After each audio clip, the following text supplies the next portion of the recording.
under God, indivisible, with liberty and justice for all. Next up is roll call.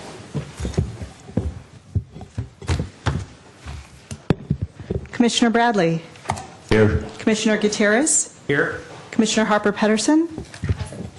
Chair Bergman is absent this evening, and so Vice Chair David Silberman. Present. Next up is public comment. This item is intended to cover items that are not on the agenda. Is there anyone here who wishes to speak on a matter that is not on the agenda today? Okay. Seeing none, moving on to item 5, approval of the minutes. Does anyone have any changes to the minutes? I do not. I didn't have any changes to the minutes. No. So I would entertain a motion to approve. So moved. Is there a second? I'm going to acknowledge Angela as the second. Can I have a roll call, please? Commissioner Bradley. Yes. Commissioner Gutierrez. Yes. Commissioner Harper-Pedersen. Yes. Vice Chair Silberman. Yes. Moving on to public hearing.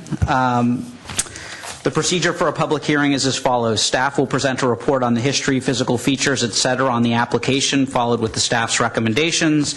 The applicant will or may make a presentation. Thereafter, interested members of the community may speak on the proposal. When all interested parties have had an opportunity to be heard, the hearing will be closed, and no further discussion from the floor can be held. The Commission will then consider the evidence and make its recommendation. If you challenge a public hearing item in court, you may be limited to raising only those issues you or someone else raised at the public hearing described in this notice, the public notice, or in written correspondence delivered to the city at or prior to the public hearing. Speakers are asked to fill out a speaker's form found by the door and hand it to the recording secretary prior to addressing the Commission. Speakers should come up to the microphone to speak since the meeting is being recorded. This will assist staff in preparing the minutes. So I am assuming most folks are here for lot splits. We do have 2 items not related to lot splits, one of which will take about 30 seconds, and the other we'll see, but hopefully shouldn't take too long. But we're going to go ahead and do those first, beginning with 1119 Industrial Road, consideration of conditional use permit for a large-scale entertainment and recreation use for Laser Quest. This was an item continued from July 2016, and does staff have a presentation? We do. Thank you. Thank you.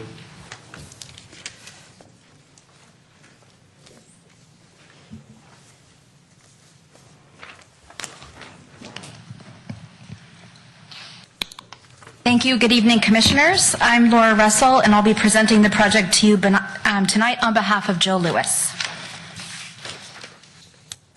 So as you know, the project was continued from the July 5th meeting, and at that time, the proposed business was described, and there was quite a bit of conversation about it, and there were not any concerns raised at that time about the land use itself. However, there were questions and concerns raised about the parking required for that particular use, as well as the available parking at the shopping center. Therefore, this presentation this evening is going to focus on those questions and comments that were raised, specifically related to parking.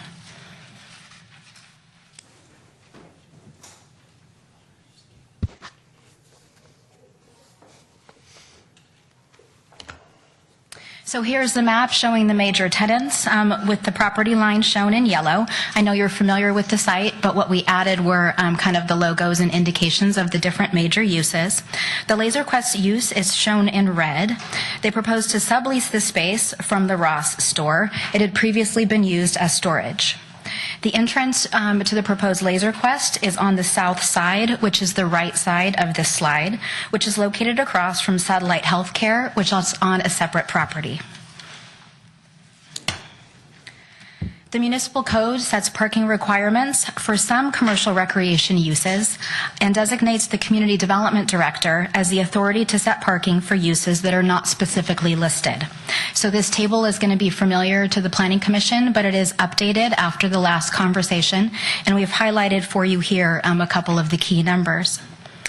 So based on that discretion within the code that rests with the Community Development Director, staff has applied a ratio of 1 parking space per 385 square feet.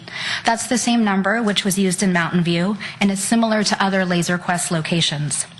So that results in a parking requirement of 35 spaces. So this table is also on page 2 of the staff report. The key numbers here are circled. So you're going to see the first red circle is the existing Ross parking requirement, 101 spaces. Then you can see when the storage area is taken away, the Ross parking is reduced down to 94 spaces.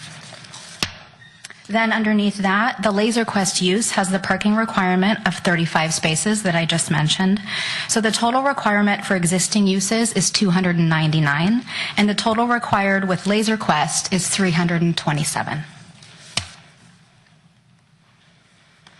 Then we take these numbers and look back to the municipal code. So when a change in use happens, then we look at the difference, the percent increase. So in this case, in general, if it increases by 10% or more, then parking is required for that net increase. When the increase in parking is less than 10%, then no new parking is required.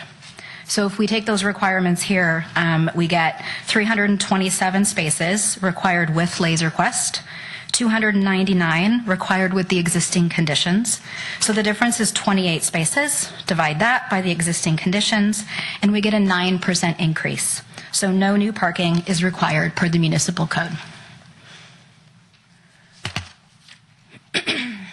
Excuse me. So there was also discussion at the July 5th meeting about the capacity of the parking lot. So the city hired Hexagon Transportation Consultants, an outside traffic and transportation firm, to conduct counts of the parking lot at peak times. They went out on 2 Fridays, August 5th and 12th, and the consecutive Saturdays, August 6th and 13th. The report is included as attachment 2 to the staff report. They found that at peak times, there was still a significant number of spaces available. At the busiest time, which is Saturday afternoon, there were 96 spaces available.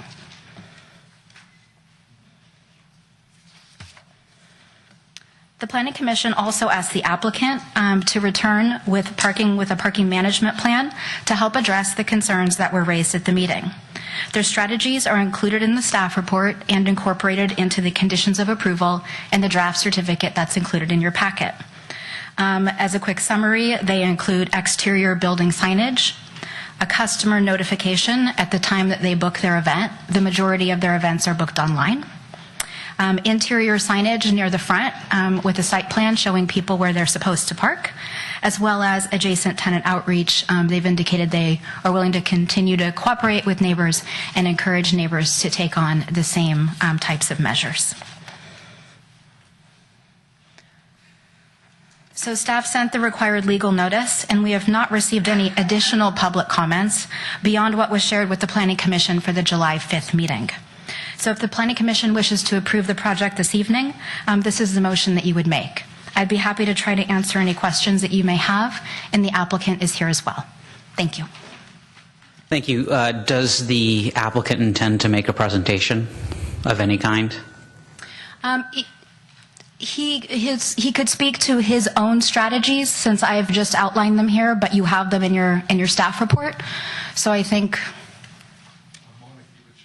he would like to keep it short. Okay, so either you can speak to this or he can speak to this. I mean, one of the things that I wanted to see was them actually communicate with the neighboring tenants and work something out. So I see that there's a plan, but is this a function and a response to their communications with the other tenants, or was it just something they came up with on their own? I would have to defer to the applicant. Okay. And last time we heard from King's Swim Academy and from Satellite Healthcare, we've heard nothing from them? Staff has heard nothing additional since the meeting. Okay. So nothing directly to us. Okay. All right. Well, does anyone have any questions for staff? My only question is that, obviously the traffic study and the parking plan seem to be more sufficient counting spaces wise, but if I remember from our previous conversation, the bigger challenge was going to be spillover specifically to satellite healthcare who may have lower mobility patients and preventing them from specifically parking in front of their building. And I'm wondering if that does continue to be a problem despite the plan, would that be able to be addressed at staff level and maybe add a new condition, or would it have to come back to the commission? I think the way that the conditions are drafted, we could have things returned at a staff level. So let me take a look at that perhaps while the applicant comes up to answer that question. Thank you. It's drafted in the, Yeah, it's in here. it's in there. I wasn't sure I read Yeah. it right. It's 4. It's condition 4 of attachment 1. So did you want to come up, sir? Good evening, Commissioners. Just to clarify one point that was made earlier, the majority of the bookings are not made online. They're usually people call in. That's when we're going to say to the customer that we've got this situation with the parking, that we don't want them to park near the entrance of the facility, that we'd like them to park at the front of the building and come over. So that'll be the first time they'll be told that. There'll be a sign, prominent sign in the entrance to make sure that nobody parks where they're not supposed to. There'll be a plan there, which you have in your packet. And if you go to that plan, the reason we've designated this area, I don't know if you see it, but this area here was in the study that we conducted, which was matched pretty closely to the Hexagon study. What was shown in our study was that majority of the time there was nobody parking in that area that's outlined in blue. So we're going to encourage all of our customers to park in that area and then walk over. When they come, there's one other thing that has come up since we've talked about this and since the letters were sent to you, and that is when they come to the counter, we're going to ask them where they parked, and just to make sure that they for sure didn't park in the no parking area and that they parked at the front of the building. If they parked anywhere they weren't supposed to, we're going to ask them to move their car, and basically tell them if they don't, it'll be towed. So we're going to encourage them as much as we possibly can not to park near the entrance of the building. And are you willing to add that as a condition? I'm willing to add that as a condition. Okay. In terms of the additional plans, we're always happy to work with staff. So if there is a problem and it's caused by our customers, we're willing to do other things. Funny, today I was at a facility and I saw that they had plastic cones out with rope in it to sort of block off an area, so it wasn't bad for fire and so on. So if it got to the point where the dialysis people were complaining that customers were going there, we could rig up a system and work with the planning department to get that done as well, if that needed to be done. And if there's still a problem, then we'll come up with other solutions. There are other ways to handle this. Obviously, some of them are going to be more expensive that we'd like to avoid it because we don't believe there will be a problem. But if there is, we're happy to work with staff and not come back to you and talk to you here. Although we'll come back if we have to. No You don't offense. want to talk to us. No is what you're saying. Minimal taken. And that was exactly what I was getting to, is if there is a way they could talk to staff before coming to us. Yeah. Yeah, we're going to be working hand in hand with them at the beginning for the signage and all of the notices and all the things that we're going to be doing. So we're happy to continue to do that. Terrific. So when they book, do they get an email confirmation of that, or? I'm not sure of that. Okay. I'm not sure. But we could remind them of that as well. That's why I was asking. We're going to make sure that all our customers are very aware that we'd prefer that they all park at the front of the building. Okay, great. And was your plan worked out in conjunction with the other tenants? It was worked out in conjunction with the landlord. We weren't able to contact the other tenants. What do you mean? We were. I asked the landlord a number of times to speak to Swim Academy, but I don't know if he did or not, and he's not here tonight. Kings was here. I'm sorry, I don't know who James is. Kings. Academy. Oh, King's Academy's here. Yeah, Okay, lieutenant. fantastic. Okay, any other questions for the applicant? Great, thank you. Okay. You're going to tell us it's in number 4? Well, And The also, commission is in number 4. Yeah, The I was actually going to staff point you was not. to number 9. yeah, number 9 also has a lot of wording on that. So we're requiring a customer parking outreach plan to the satisfaction of the community development director, which outlines a number of things. And then if the community development director thought it was warranted, could refer it back up to the planning commission according to number 4. But based on what we just heard, what I would recommend is that we amend that condition to add that when their customers arrive at the counter, they actually ask them where they've parked. So that would be another form of outreach. So I would add that to condition number 9. Okay. Thank you. Does anyone wish to be heard on this item? Come on up.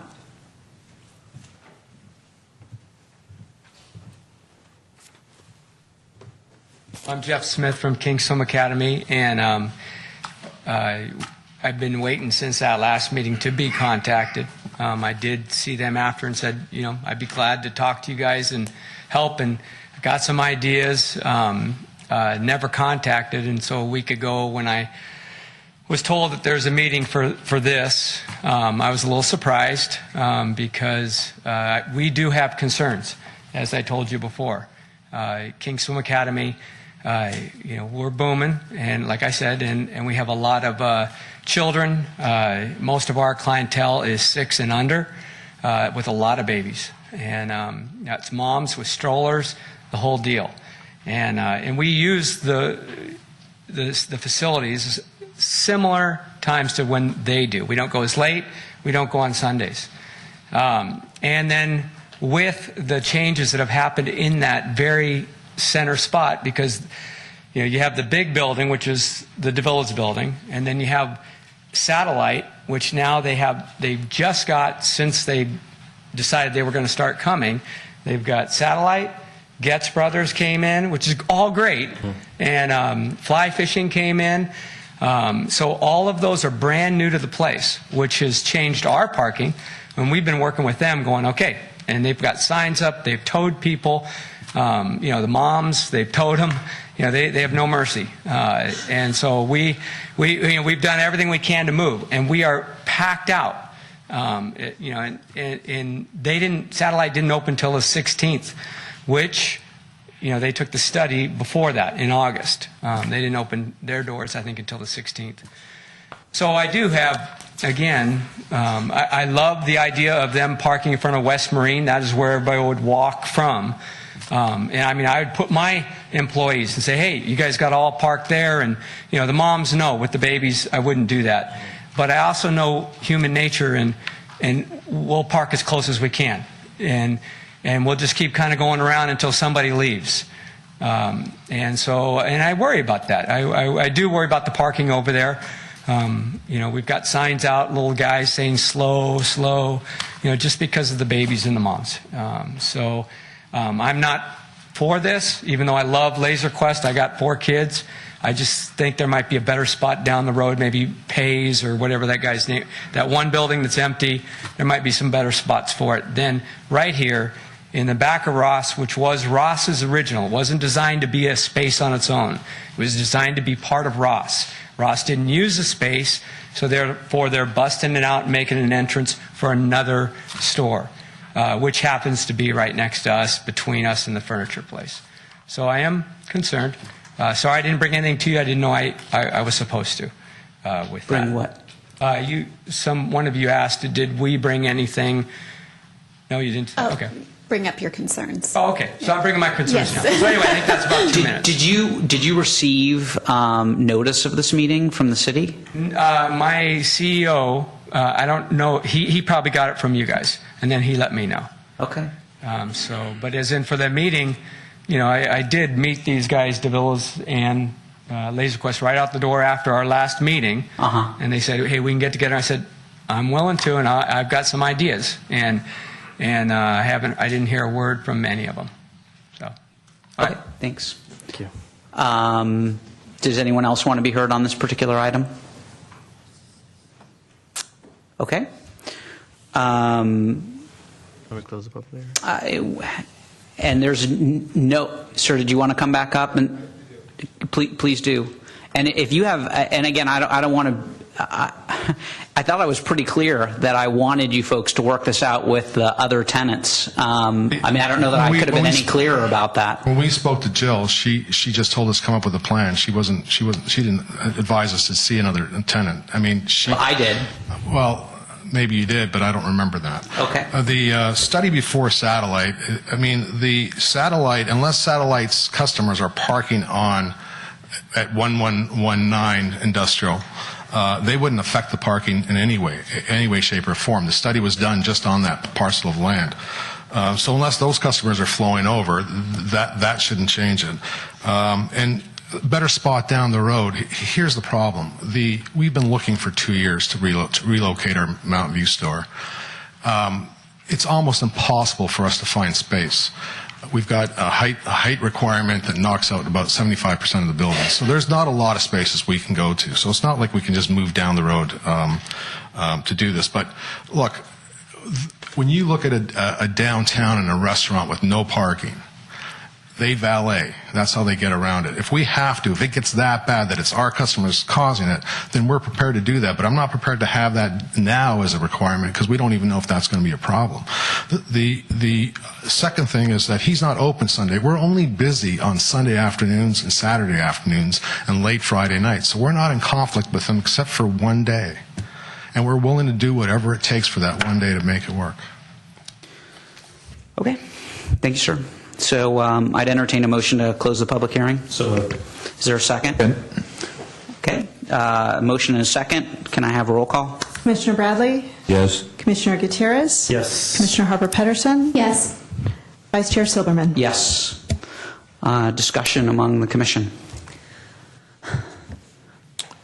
I mean, the only thing I was honestly hoping for after our last conversation was that there'd be some conversation between the tenants about the employees parking further. And that's the one thing I really don't see, because I think it's pretty obvious from the traffic study that there are enough spots. It's just a matter of human nature wanting to park closer, as James had said, to the actual fronts of both of the business buildings. And so that I would have liked to have seen, and it's not a make or break if maybe that's something that can be put in later should there be a problem. But that's really what I was hoping to see after our last conversation. But otherwise, I mean, I don't think you can argue the numbers. There are the amount of spots for the buildings, period.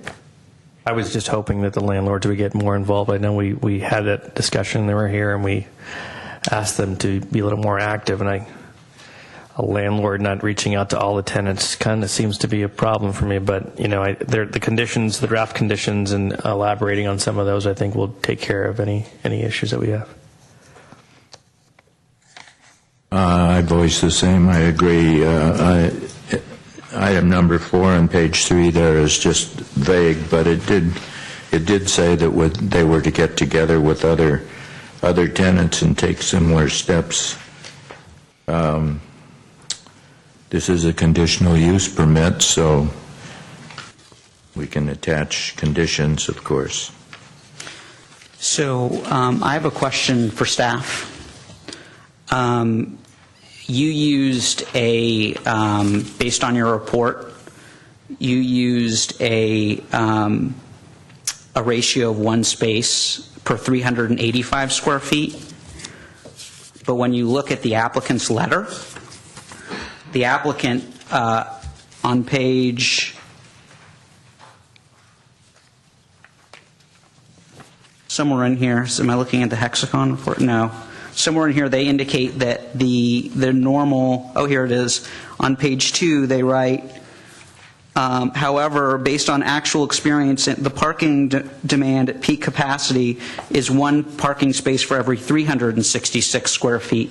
And if you use that calculation, you end up with 2 additional spaces, and so you have a 30-space difference with 299 spaces, which is just over 10%, which would require additional parking. And I'm wondering why staff used the 1 in 385 rather than the 1 in 366 that the applicant themselves indicated was peak parking.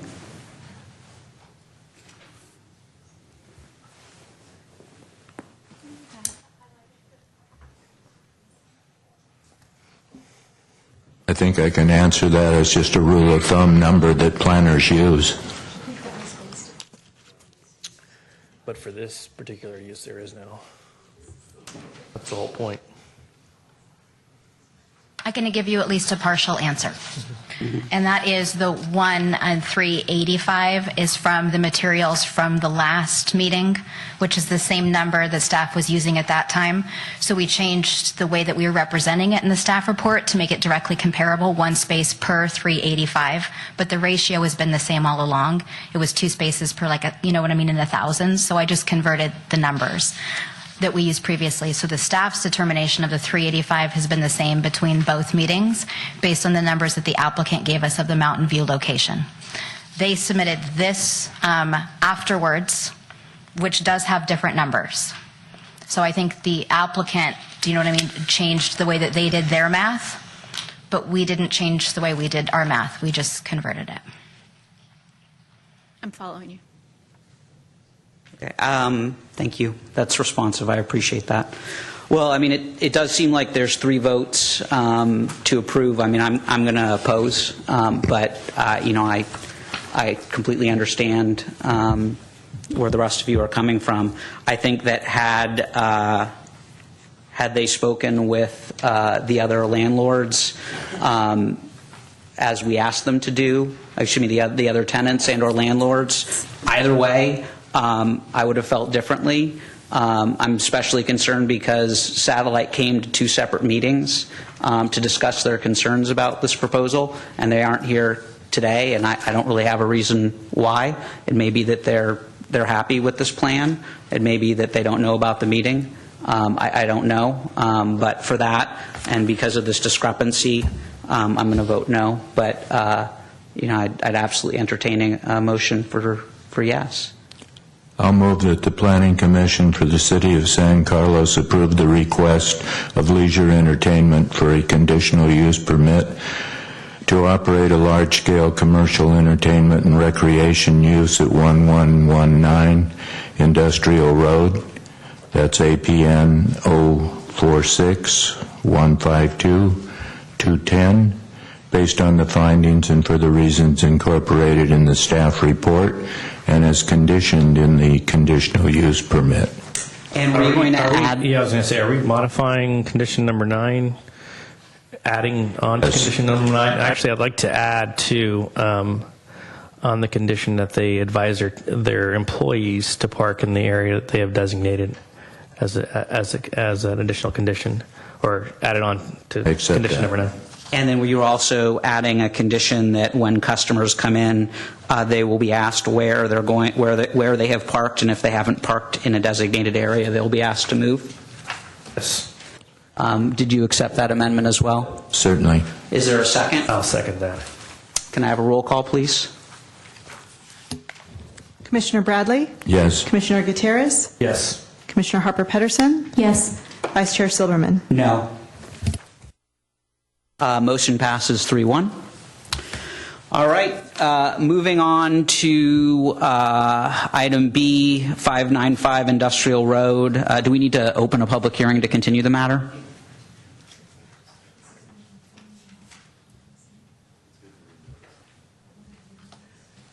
We don't need to open it. It's going to be renoticed. It has a date certain in the agenda, which suggests to me that it wasn't going to be renoticed. To clarify that through the chair, because it's been continued so many times, we are definitely going to be sending out a courtesy notice. So should I have it continued to a date certain or a date uncertain? I think because the agenda says the date certain, that I would recommend you do to the date certain, and then we will notice to that new date. Okay. I would entertain a motion for item B. I move that we move item B to a date certain, November 7th, 2016. Do I need to read the whole thing? No. Got it. Is there a second? Second. Can I have a roll call, please? Commissioner Bradley? Yes. Commissioner Gutierrez? Yes. Commissioner Harper Pedersen? Yes. Vice Chair Silverman? Yes. Okay, moving on to item 7A, study session on single-family lots splits. I believe we probably have a presentation. Yes, we do. Good evening, Planning Commissioners, members of in the audience, and as well as to all of those who may be watching from home. My name is Lisa Porras. I'm a principal planner here with the City of San Carlos's Planning Division, and joining me tonight as part of this presentation is Senior Planner Laura Russell, who also contributed to the research contained in the staff report and as will be presented tonight, as well as Community Development Director Al Savay and City Attorney Greg Rubens.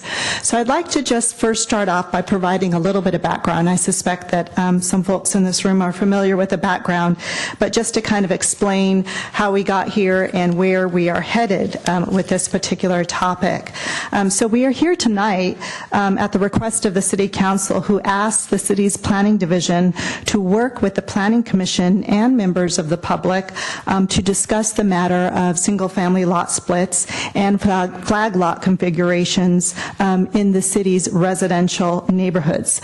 And specifically by residential neighborhoods, for the purposes of tonight's discussion, we're talking about the RS6 single-family zoning district. Concerns about the lot splits rose to the City's Council's attention just before summer of this year. In addition, there were also concerns raised about flag lots, which are essentially different shaped lots that are differently shaped, and I'll talk a little bit more about that later, that are proposed within existing neighborhoods and whether that should be allowed. So both the City Council and the Planning Commission had received multiple emails from several residents expressing their concerns that some properties were being split from one lot into two and the building of a new house on the resulting new lot. So to get in front of the issues, as some of you may recall, on June 6th, the Planning Commission had heard from staff about the existing regulations governing subdivisions within the city, information about how many lots had been split in recent years, and perhaps also some comparison to other cities' regulations concerning lot splits.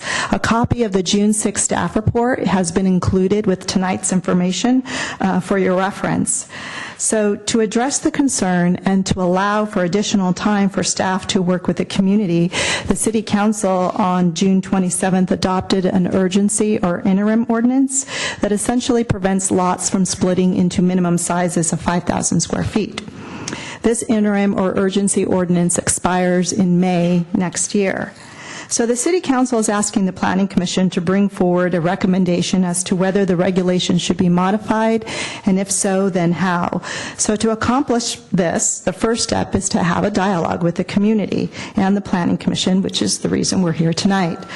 So the Planning Division's role is to provide information about our existing regulations that govern lot splits, and also to present information about parcel data.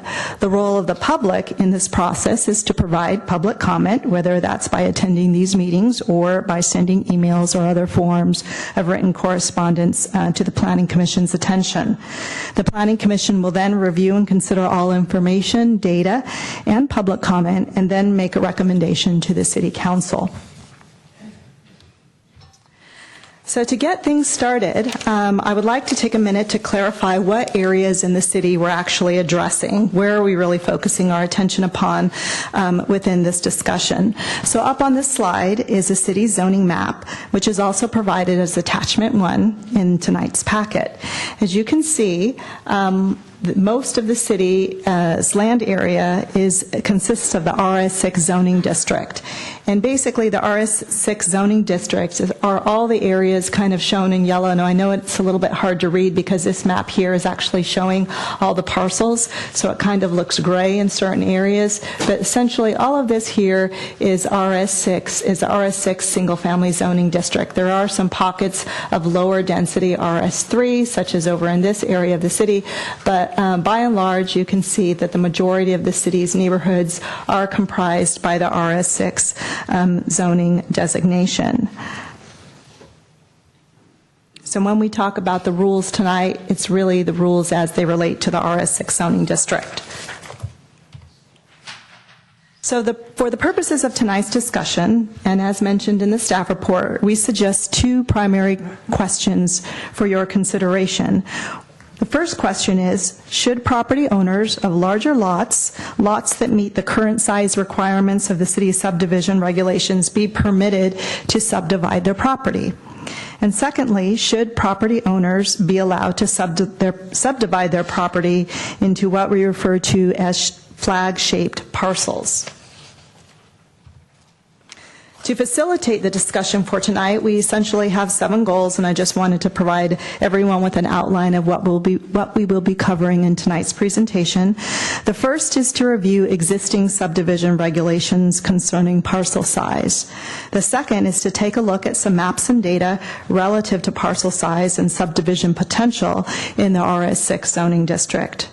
And then third, based upon the maps, data, and regulations, we also want to take a look at what it would mean if the city changed its rules about minimum lot size.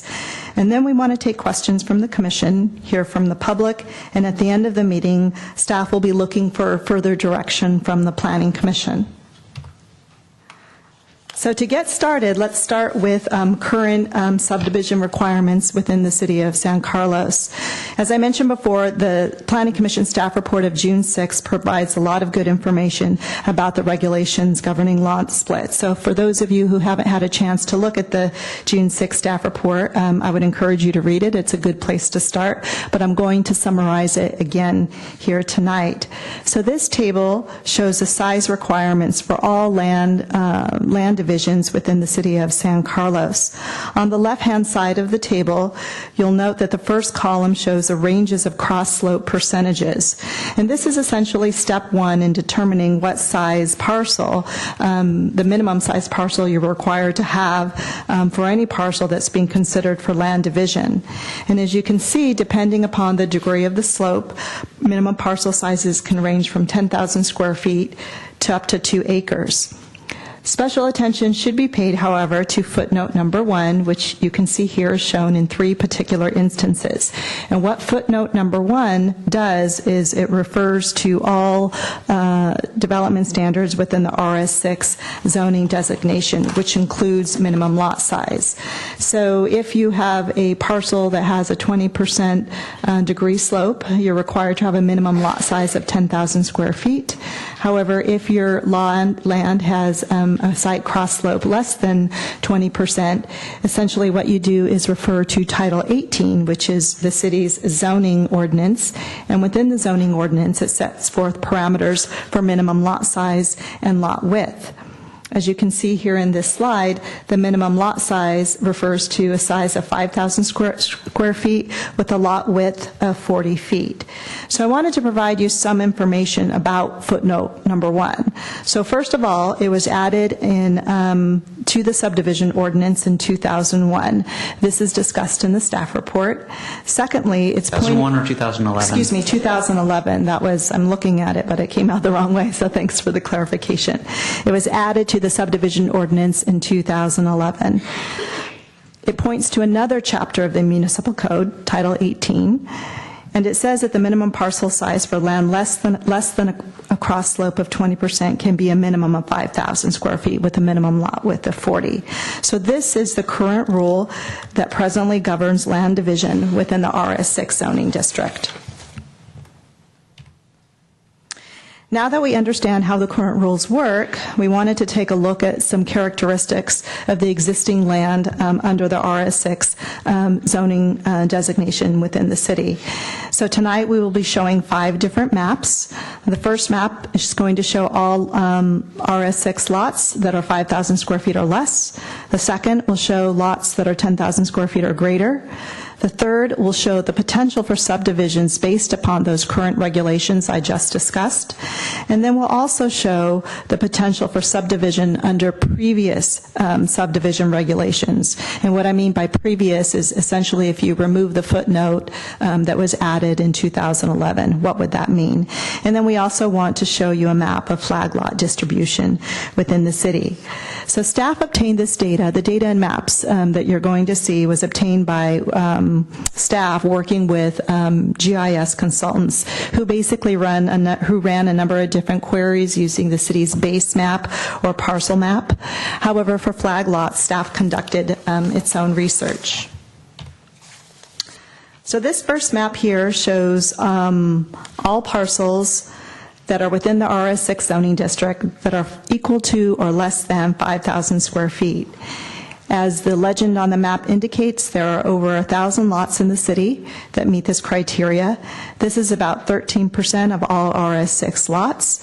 And this map here is also showing the geographic distribution of lots of this size, and we can see that most of them are occurring in the East San Carlos neighborhood, as well as within the area south of Britton and moving towards Eaton Avenue. And the reason we wanted to show you this particular size lot is because this is the standard minimum lot size.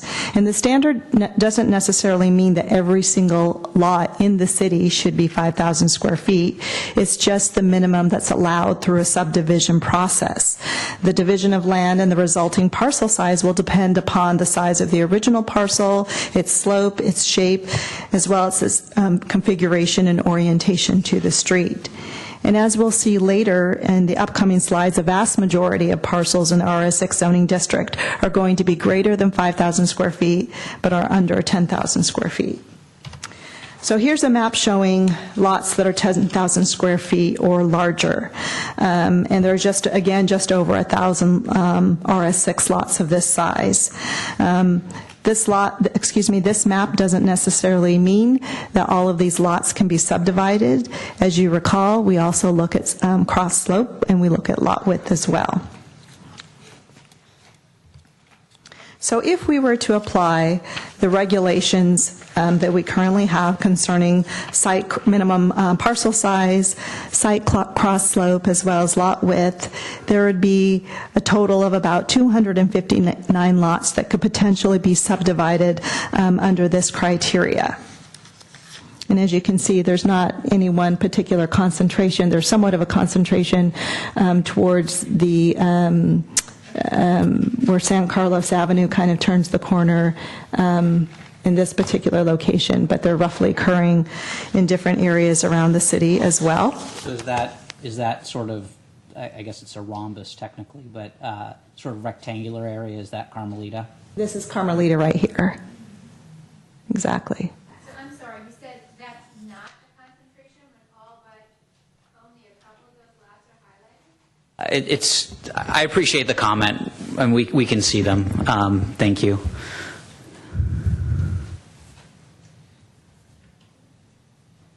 If we return the regulations to what they were prior to 2011, there would be a total of 14 lots that could be subdivided. So this map here shows the geographical distribution of where those lots are located within the city. And so to summarize all of this, lots equal to or less than 5,000 square feet, we see that and lots that are equal to or greater than 10,000 square feet do not make up the majority of lot sizes within the city. This table here is showing that there are a total of about 7,939 parcels zoned RS6, and of this amount, 13% are 5,000 square feet or less, and a little bit more, at 16%, are 10,000 square feet or more. And all remaining lots, which comprise 71% of all RS6 lots, are falling somewhere between 5,000 square feet and 10,000 square feet. Under the current rules, 3% of all RS6 lots could potentially be subdivided. And if we were to roll back the regulations to what they were prior to 2011, less than 1% of all land zoned RS6 could potentially be subdivided. We also see that existing flag lots make up just 1% of all RS6 lots. So just for some context, whoops, let me go back here. Sorry about that. Here we go. So for some context, there have been 6 lot splits within the RS6 zoning district since the regulations were modified 5 years ago in 2011. And this map here shows the geographic distribution of these lots. There really isn't any concentration for where these have occurred. And for reference, this information was also included in the June 6th staff report, so you might find it familiar. So we're asking the question, what does all of this mean? We now know the potential for additional subdivisions under the current rules, which is 259 new lots. We also know the implications if we revert back to the old rules, which would result in 14 new lots. And this, of course, assumes every property owner of these lots wants to subdivide their property.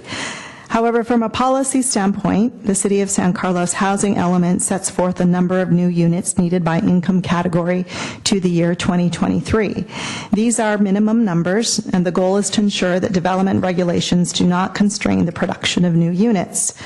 The ability to subdivide could potentially affect the number of new units that could be built, but overall, this would be minor. Under the existing rules, there could be a potential to construct 259 new single-family homes, and under the old rules, 14. And we would assume that all of these new homes would, of course, be market rate units rather than designated as affordable units. So within the housing element itself, it identifies a need for 183 new market rate units to 2023.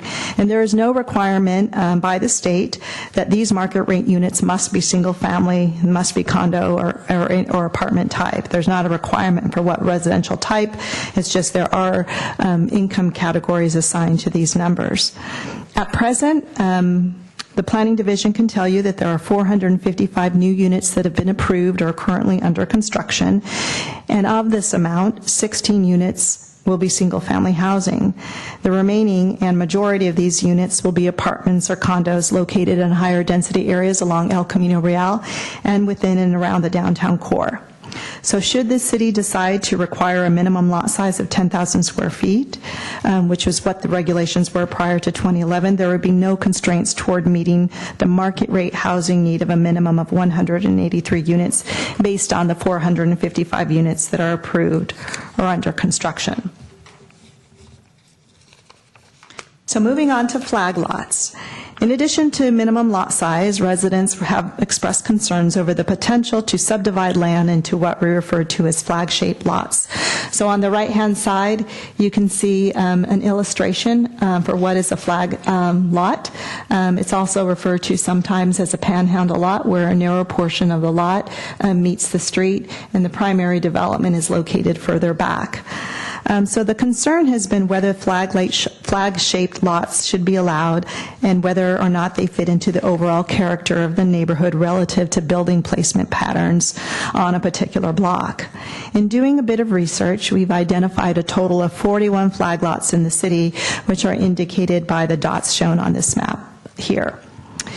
More information and details about the size of flag lots is provided in the staff report.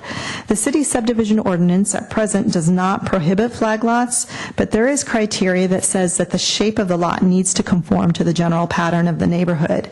And so when a flag lot is proposed, it must carefully be considered, and effects to the neighborhood pattern of development must be weighed. As with all lot splits, the Planning Commission is the review authority that makes decisions on lot splits after receiving evaluation from staff for consideration. As discussed in the staff report, most of the flag lots are over 10,000 square feet, and a majority of them are located in the hillside areas or within cul-de-sacs. So what would the process be to make changes to the city's subdivision ordinance? Essentially, we would follow the steps shown here on this particular slide. We are starting first with study sessions where we can have a dialogue, address questions, receive comments, and review these maps and data. Then the Planning Commission would consider all of that information and make a recommendation to the City Council. Staff would take the Planning Commission's recommendation and present it to the City Council, and then the City Council would make a final decision at the second reading of the ordinance, and then 30 days later, new rules would go into effect. This concludes staff's presentation. The next steps for this evening are to receive questions from the Planning Commission, hear from the public, and at the close of the meeting, staff can receive direction from the Planning Commission, which can either be directing staff to schedule a public hearing for formal consideration of a Planning Commission recommendation, should the Commission be ready to make such recommendation, or to prepare for a follow-up study session, which we've tentatively scheduled for December 5th. Thank you, and I will return it back over to the chair. Thank you. So unless there are any members of the Planning Commission that are itching to ask questions right now, I think I'd probably skip to public comment, if that's all right. Okay, so let me make some observations about public comment. First, please be respectful to everybody. We're all neighbors. Everybody here lives in San Carlos, and we all care about what happens to San Carlos. Two, there's going to be a temptation to clap when you hear something that you agree with. Please don't, and I'll tell you why. I've been in a number of meetings where the vast majority of folks had one particular view, or at least it seemed like, and then there was lots of clapping, and then at the end of the meeting or the next day, I heard from someone who said, you know what, I didn't agree, but I didn't feel comfortable getting up and saying something because I felt like everyone, felt differently, and, I was going to be a pariah. So, again, I can't stop you from clapping, but I'd ask you not to, because I don't think it's helpful. I'm going to set 2 minutes per speaker. Hopefully that'll be enough time. If it's not, you can ask for more. But keep in mind, I'd like to give everyone an opportunity to speak. If, as I suspect is possible, a lot of folks are here and your view is, I don't like lot splits, feel free to get up and just say, hey, I don't like lot splits for the various reasons that people already gave. You don't have to repeat them, but you absolutely can if you'd like to. You can also provide comments in writing. We read them. I've received 10 or so in the last 24 hours. I've read every single one of them. I think that is pretty much it. Anything? No decision will be made today. No decision will be made today. We will, at a minimum, come back for one more meeting to make a decision. But I think that, as you've already heard, that shouldn't be of a concern because there's a moratorium on lot splits that will last at least until May. And we're essentially making recommendations. And we will be making a recommendation to the City Council for its consideration. Anything else? Oh, and then lastly, for those of you who've been following this, there are two main issues that we've been thinking about and discussing for some time, one of which we're dealing with right now and the other one which we aren't. The one that we're dealing with right now is lot splits. The one that we're not dealing with right now is housing standards, or as some folks refer to it as massive houses on small lots. We're not addressing the size of houses on lots today. So if you can keep your comments to lot splits, that would be great. But if your view is, I don't mind lot splits as long as the houses on the lots aren't super big, then you can certainly say that. If you have a view of how big the lots should be, you can certainly say that. And I think that covers it. Yeah, is that pretty comprehensive? Yeah. Okay. We'll also look at flag lots. Yeah, absolutely, Yeah. for sure. So I'm going to go through the cards. If you haven't provided one and you don't mind filling one out, that would be fantastic. It's helpful for us because it lets us record your name more accurately. But if I get through the end and you haven't filled out a card and you want to speak, you're more than welcome to. So I'm going to start with Christian, because I think there might end up being a lot of Me Too's, if that's okay. Do you mind starting, Christian? Not at all. Actually, Brent Cow and I are going to get up together, and I sent a presentation in because we had some visuals to support. I have it on a thumb drive, and I'd be happy to provide it now if we could have that, because I think it would be... So I can take a look at it. You have it? I don't have it. Okay. Can we put it on a thumb? Can we put it up? You want to come on up? Sure. How much time do you need, Christian? Probably more than 2 minutes. 5, well, for the two of us, 5. Okay. Done. Okay.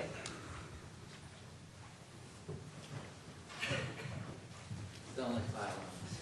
Yeah, I'm sorry, I didn't receive it. Maybe it was a file size or something. Oh, it could have been.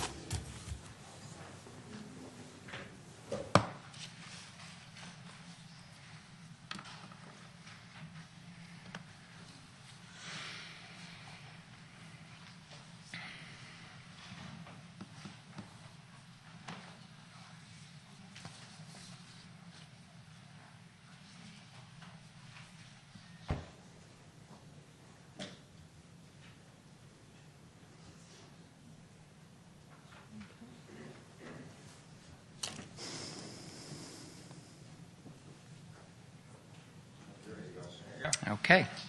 All right. Thank you very much. My name is Christian Vesha. This is Brent Cowan.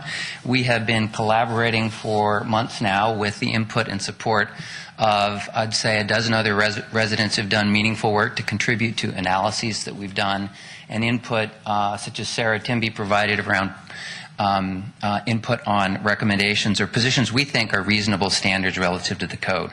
So we wanted to get up today for two reasons. You see it says Good Growth San Carlos. One is to represent ourselves and others who we've worked with around what we think are appropriate standards for the city of good living, as well as say that we have put together a bit of an organization so that residents' voice are clearly heard at in this discussion, and it's rigorous. So. I'm sorry to have to interrupt you, Christian. I have a little bit of a limitation here. I only have one input for a thumb drive, so you're going to need to use this, and you can use the down arrow. Yeah, exactly. Thank you. So just wanted to start briefly with a visual of, this is kind of part and parcel of why we're here. It has to do, I think, lot splits, and as you said, David, big house, what happens when you split a lot is a lot of times we're taking a modest-sized house and ending up with two very large houses. So I'm not sure I agree with the decision to separate these issues. This is, I think, the reason that individuals here, neighbors here, et cetera.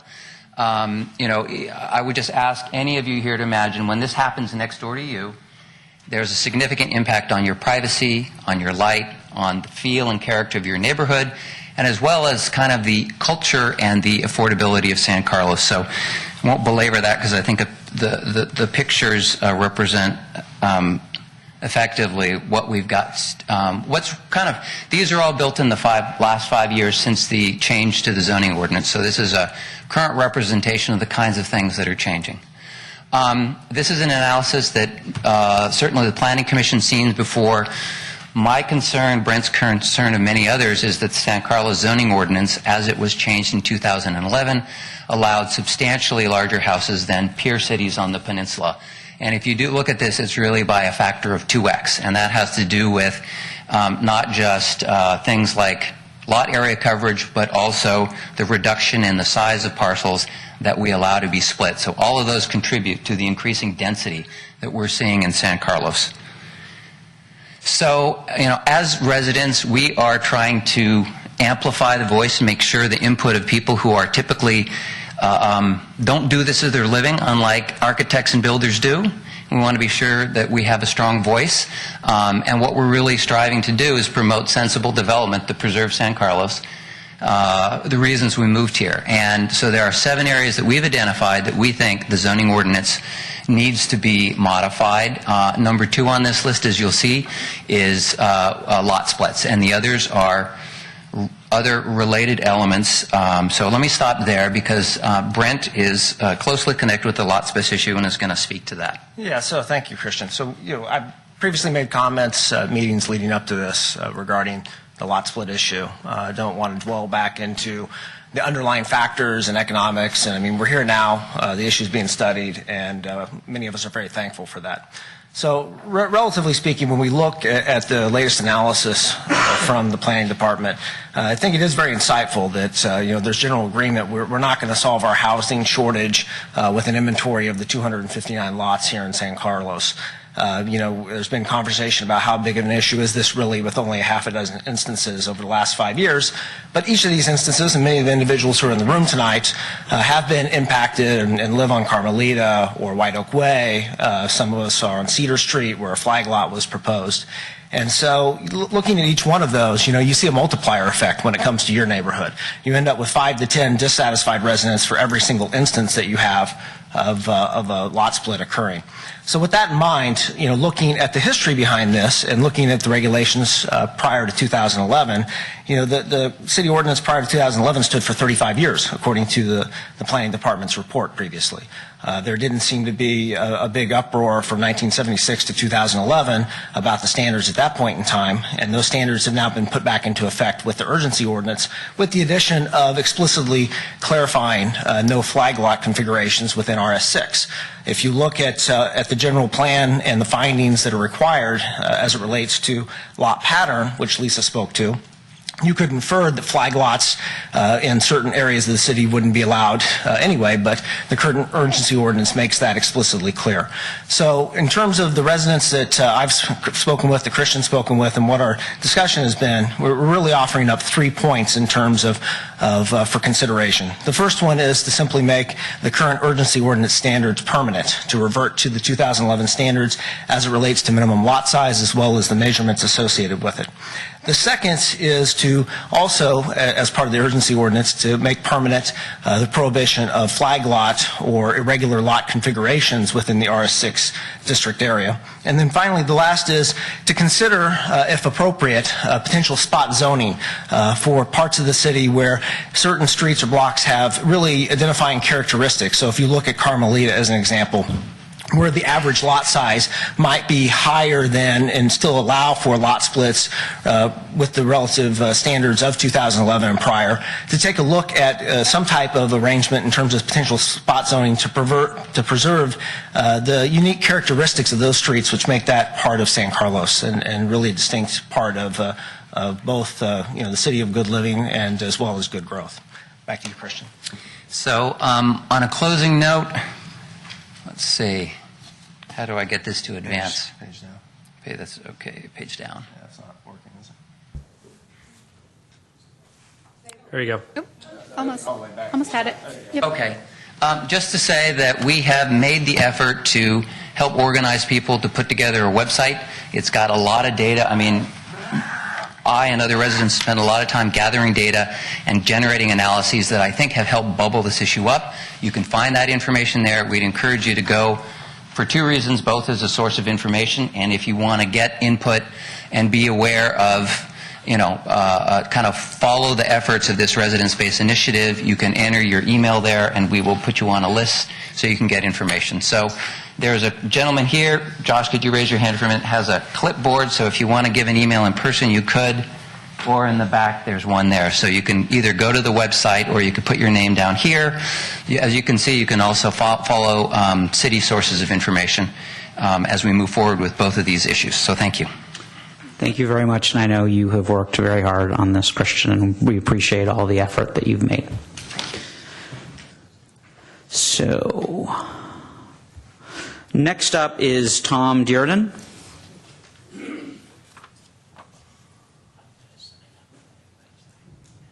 Good evening.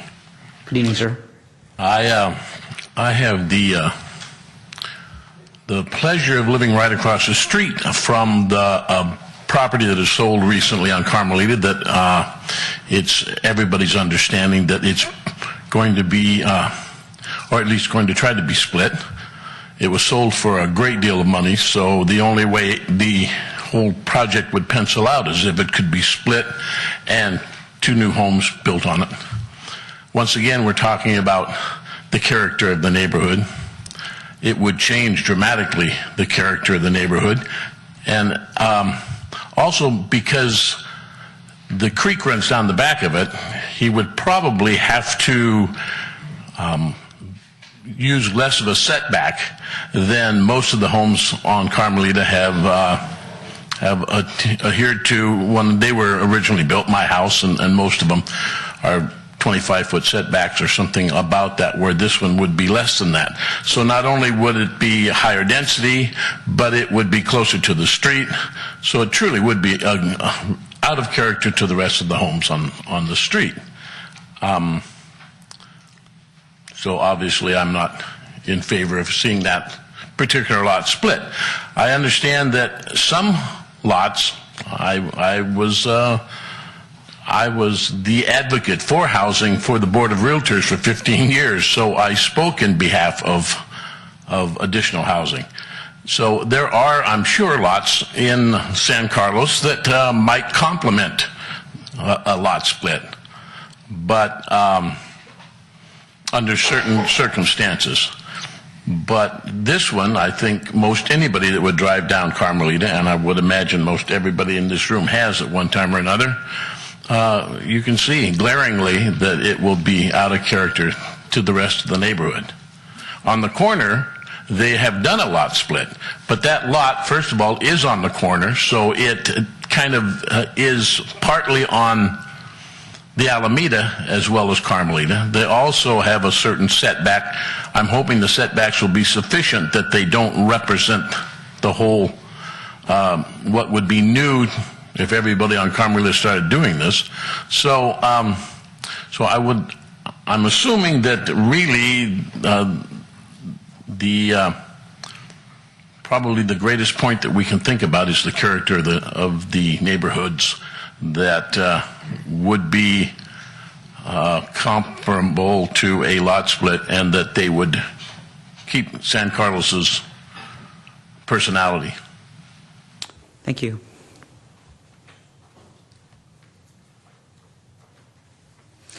Next is Estelle Korngold.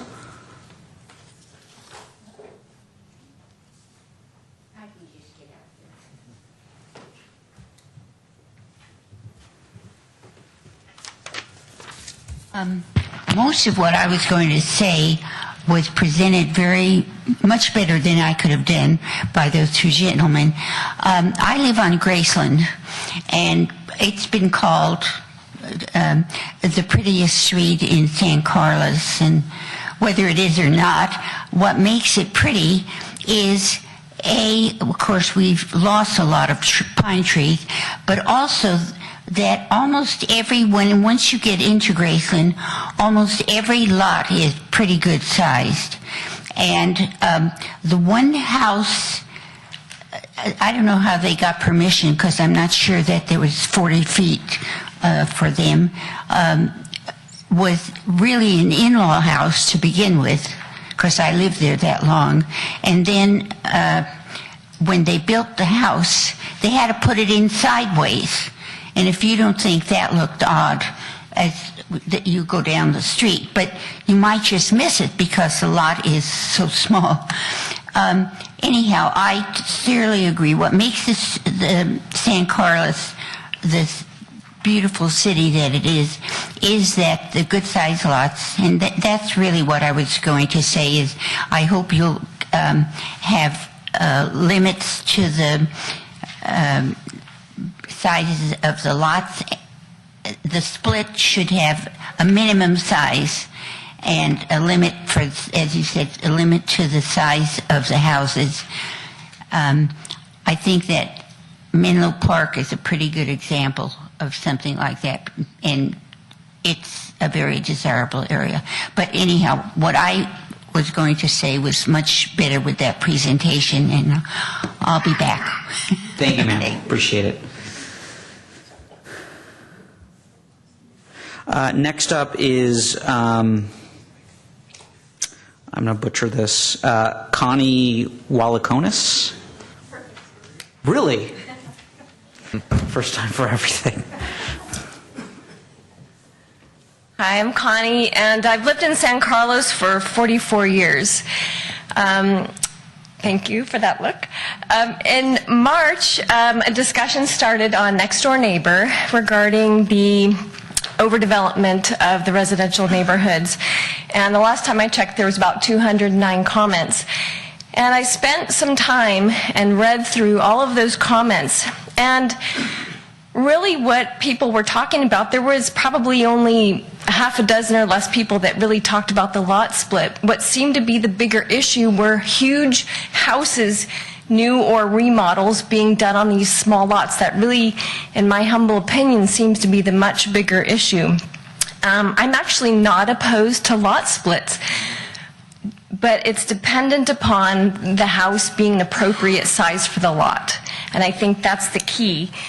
As a matter of fact, I'm not even opposed to large houses. In this city, we have some houses that are between 5,000 square feet up to 6,500 square feet, but they're on half-acre and three-quarter lots, and that fits. It's a beautiful neighborhood.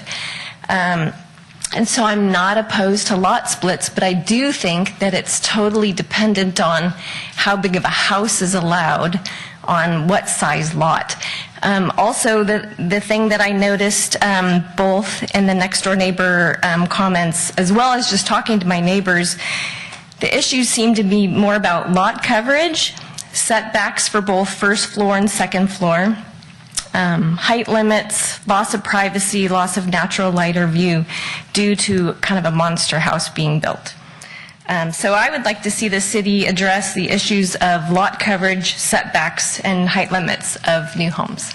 Perfect, thank you. And just to be clear, we will be addressing those things too. It just, for whatever reason, a decision was made that it would be better to take them one at a time. And thank you. That one's next. Okay, next up is Kevin Frederick. Good evening, ladies and gentlemen. Good evening. I want to compliment these people on the work they've been doing. And here's my card. Put me on your list. I want to join. My name is Kevin Frederick. I live on Carmelita. I bought my house there in 1983. It's the smartest thing I ever did. My purpose in speaking to you this evening is to stress that, in my opinion, the quality of life here in San Carlos is much more important than allowing speculators to split lots and build McMansions to tower over their neighbors. But first, I want to commend you all for your efforts in trying to buy the Black Mountain property and turn it into a park and prevent a 200-acre subdivision or 200-unit subdivision. I'm sorry that didn't work, but it was the right idea. So I hope that you keep those ideas in mind. Second, I'm opposed to lot splits. I'm opposed to flag lots. My lot on Carmelita is large enough to split. I could make a fortune. But I'm against it. Why? Because it would trash the neighborhood. It would trash my fellow San Carlosians. It would harm their property values. So I'm not going to do it. Let me tell you something else. I'm a real property attorney. That's right. I'm a litigator. When a house sells in San Carlos and the bulldozers come in, I get phone calls from my neighbors saying, Kevin, what can we do about this? And up until today, I've had to tell them, well, the city of San Carlos encourages these things, and there's very little you can do. And I'm glad to see you're all here tonight because that's what I've told them to do. In the future, if this doesn't happen, there may be lawsuits. Who knows? In 1985, a lot was split on San Carlos that would be west of the Alameda on the north side of the street. Two gigantic towering hulks were built that were totally incompatible with the rest of the neighborhood. It looks like two battleships parked in a little yacht harbor.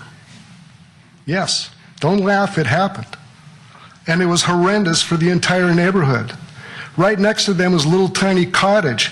We on Carmelita, we used to be a collection of cottages as second homes for rich people in San Francisco on the creek. My house is on the creek. I cherish the creek. The house next door to me sold earlier this year for almost $2 million.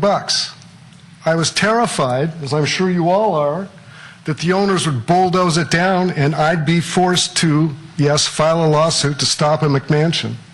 Fortunately, it took all the money they had to buy the house, and so they haven't bulldozed it down. Thank God. So, Mr. Frederick, if I can ask you to wrap it up, if you could. I'm going to wrap it up. Thank you, sir. It's a free country. It is indeed. Okay. So I would point out this lot split on Carmelita as testimony to the greed and indifference of developers and a failure of our regulatory system. It should never have happened. I therefore urge the staff and the commission to recommend to council to adopt the proposed resolution rolling back to the pre-2011 requirements, dropping down what can be split and what can't. I obviously oppose flag lots. I also urge the staff and the commission and the council, as I'm sure everybody here does, to reconsider the existing setback rules, the lot coverage rules, and the height rules. It's time to stop these incredibly ugly McMansions built towering over their neighbors and destroying the quality of life here in San Carlos. Thank you very much. Thanks, sir. Appreciate it. Okay, next up is John Hoffman.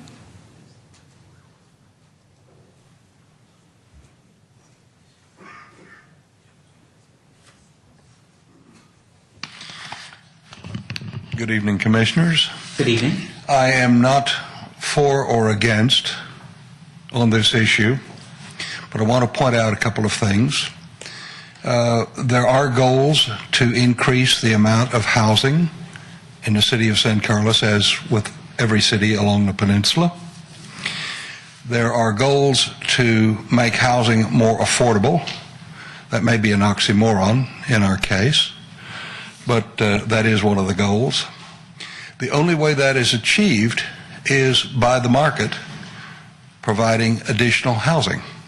Now, whether that's housing that goes up in the air or whether it's housing that occurs because of a lot split is almost academic.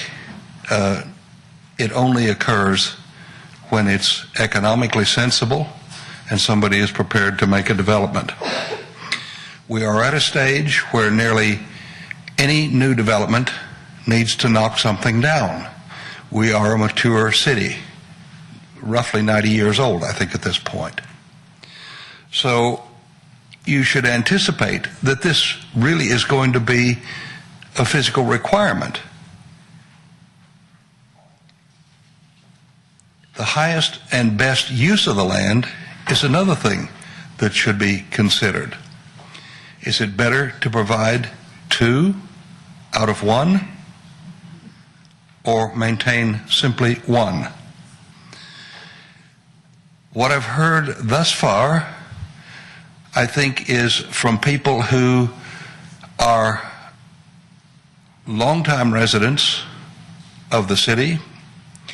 It brings to mind NIMBYism, that I have mine and I don't really care about anybody else coming in or anything other than preserving what I have and what I like. I hope that the city of San Carlos, in addition to being a city of good living, will also be a city of good sense. Thank you. Thank you, sir. So next up is Jeff Smith. Oh, I think this was the another item. Unless Jeff Smith also wants to speak on lot splits, I'm assuming not. Okay. Next up is James Sherba.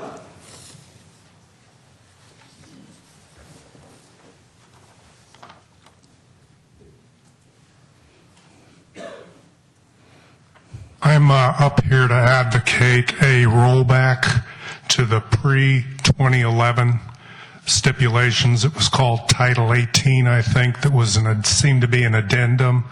I think that should be removed. And the minimum size back to 10,000 feet, and I think it was 65-foot coverage. Also want to add, as the resident of Carmelita so succinctly described the trashing of his neighborhood, we're now experiencing that with the lot split on my block on White Oak Way, 2115. Our worst concerns have been met. We've got semi-tractor scrap trucks, concrete mixers, any imaginable huge construction implement invading the neighborhood while school is getting in and out at White Oak School, 1 block away. A serious safety issue. Thank you. Thanks, sir. Next up is Mr. DiMattei.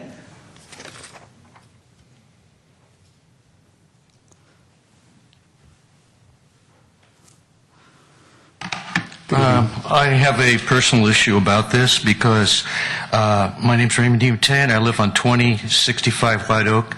I am a victim of lot splitting due to the current building codes and their interpretation by the Planning Department and Commission. This led to an approval of 2-story houses next to my rancher. And because the developer spent over $2.25 million, he had to have a 2-story solution to his 2 houses to make his profit. Now I have one of these 2-story houses less than 10 feet away from my house, darkening it and removing the nearby trees, at least half a dozen, and the foliage that I used to view. What angers me about this lot splitting is that it was done over the opposition of the majority of my neighbors who believe that these tall houses will not fit in with our neighborhood. I moved to San Carlos due to its rural setting. However, all the reconstruction currently occurring, I'm afraid that we'd be left with a glorified tract housing suburb. As I walk or drive around our town, I can see that we're being overrun by construction projects.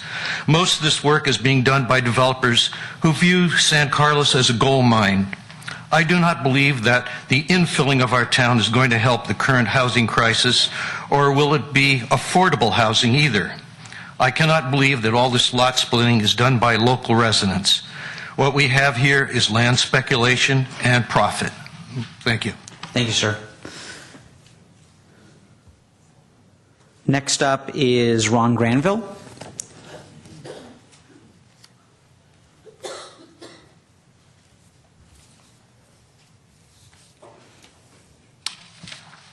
Good evening. I've lived in San Carlos my entire life. I grew up in the White Oaks area.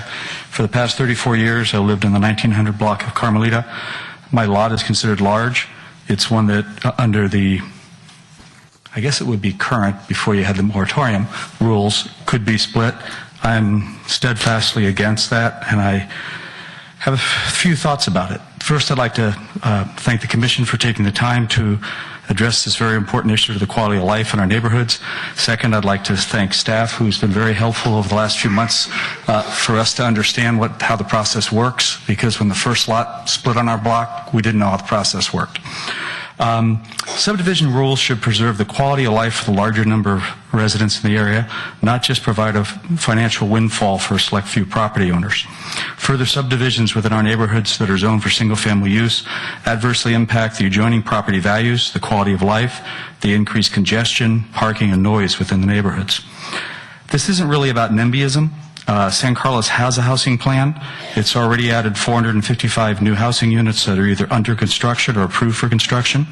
It additionally has, as I understand, quite a large number of lots that are already zoned for more intense subdivision or use. I don't know how many additional units would be added there, but I believe they're kind of between El Camino and, say, Cedar and San Carlos Avenue and Arroyo or something like that.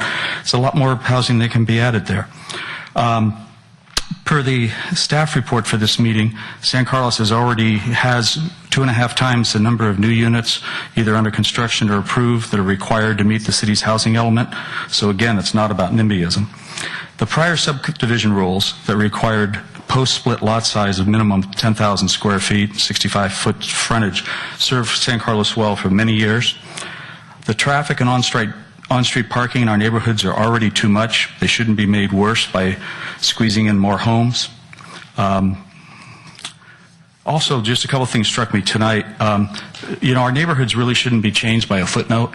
It's kind of odd that this whole thing came up because we had a rule for 35 years. The rule stayed the same and a footnote changed it. The standard that's under the current rules is 5,000 square feet. But only 13% of the lots in the town are 5,000 square feet. Why should we make the lowest common denominator the rule for what can happen? If you look at the map they put up about lots that are splittable under the current rules versus what would be, there is a real concentration. They're concentrated on Carmelita, Knoll, and Bell. We happen to think those are three nice, somewhat unique neighborhoods, ones that we can't recreate in San Carlos, because nobody's going to tear down 2 or 3 homes to make one. And the fact that, there's only been 6 lot splits since 2011, that's kind of interesting, but the market has changed, and I view this as a snowballing. As I said, I've lived on my block for 34 years. I grew up here. There was never a lot split on Carmelita. There was one done earlier this year, and the only other house that sold since then was marketed in a way so that the only person that would buy it would be a developer, because he'd pay more money than the families who wanted to buy it and just live in the house as it was. So I'm against further crowding of our existing single-family neighborhoods. I urge the city to return to the pre-2011 lot split requirements. Those served the city well for over 35 years, and I thank you for your support. Thank you. So just to give folks an idea of where we are, I have 8 more speaker slips, so I'm going to go through those. If someone who hasn't turned in a speaker slip would like to speak, it'd be great if you filled one out. Then I'll ask anyone else who's here who hasn't filled one out who'd like to speak, and then we'll move on to our comments and next steps. So with that indicated, next up is Cheryl Quinn.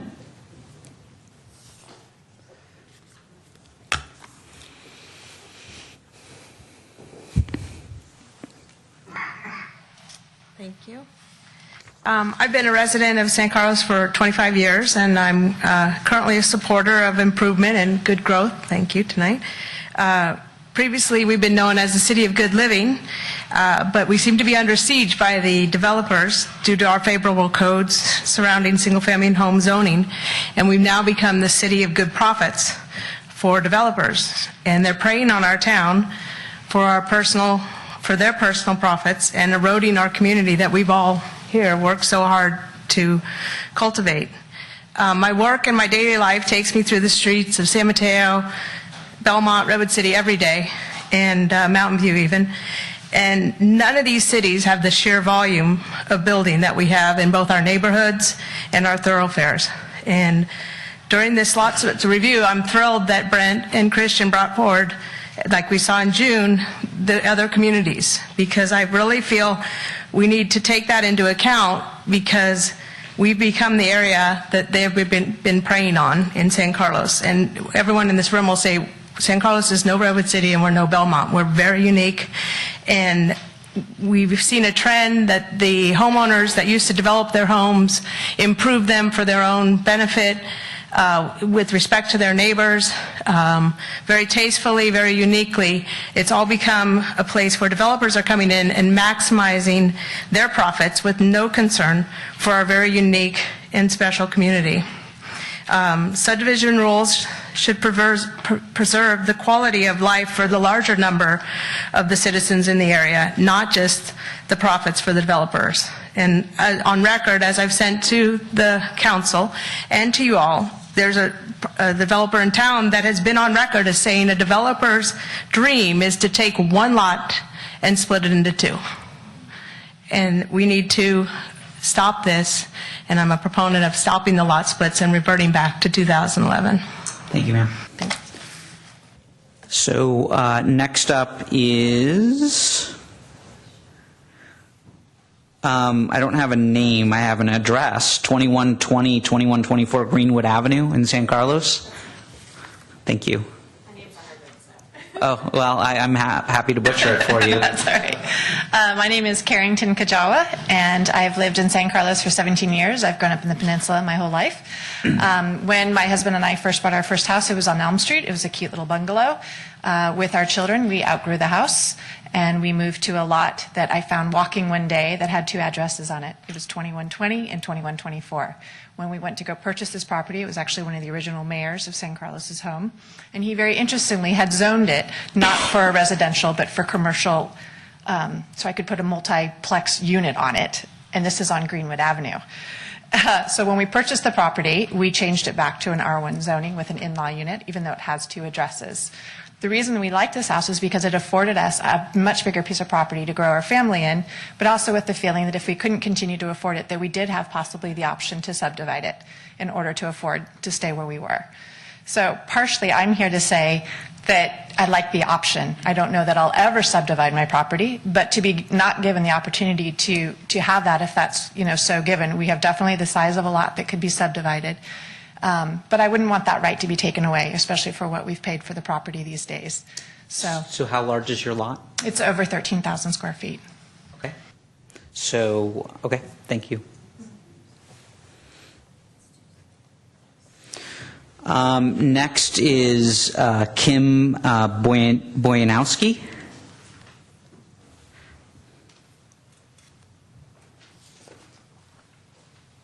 Hi, thank you. And yes, my name is Kim Boyanowski.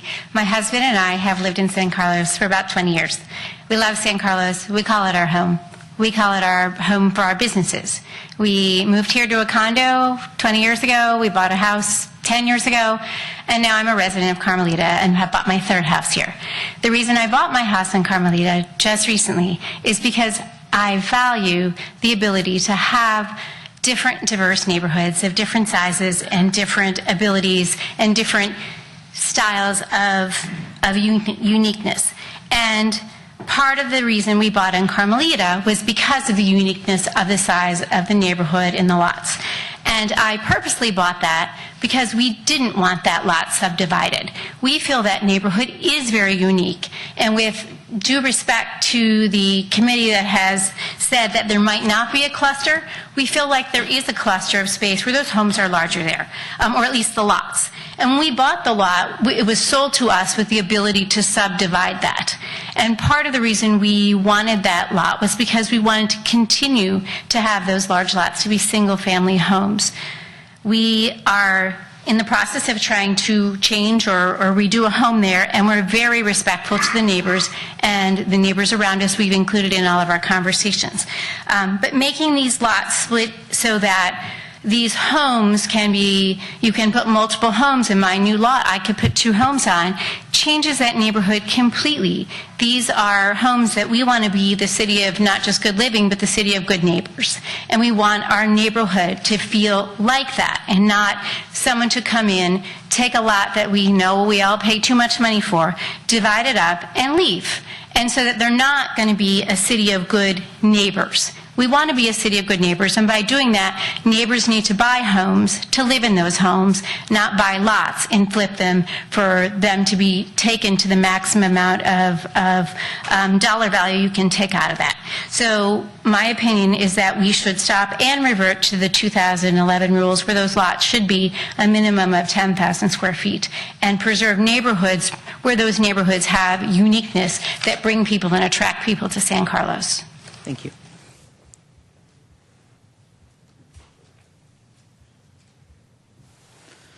Sorry, 1 second here.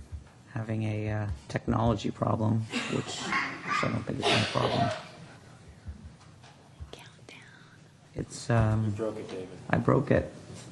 The timer isn't working anymore. I'm pretty sure I didn't break it. So I'm going to revert to my old technology for timers. Oh, you can reset me? Okay. No. But it's nothing personal. Here, do you want to time it? I'll time it. What's that? It's okay. I got it. It's all right. All right. Coming up is Steve Jadikian. Now, how do I do? How would I do it right? Gadikian. All right. Thank you. Sorry about that. No worries. Thank you for taking the time. So I'm not going to add a lot more to this conversation than what my neighbors have already done. Christian and team did a great job of representing the issues, and so I guess the first point here is that obviously, like my other neighbors on Carmelita, I'm in favor of returning to the previous rules pre-2011. I'm also sympathetic to those who are struggling with the issue of flag lots and lend my support, whatever support I can on that topic. And, unlike many of my neighbors who have lived and grew up in San Carlos, I moved to San Carlos. I moved specifically to that street because of the unique characteristics of that street. I would hate to see that be taken away. I paid a premium to live in that area precisely for the character of that the neighborhood affords. And so I would hate to see that go away. And if there's only one bright spot that came out of this whole thing so far, is that I got to meet all of my neighbors and how wonderful they all are, and so that's been a good thing that came out of this. But I would appreciate your support in this topic. So thank you. Thank you very much. Next up is Yvette Royce.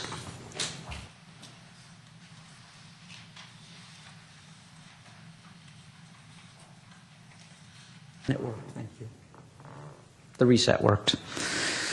Great. Evening, Commissioners. Good evening. I'm here because I, like most of the people, are unhappy with the lot split ordinance that's currently in place.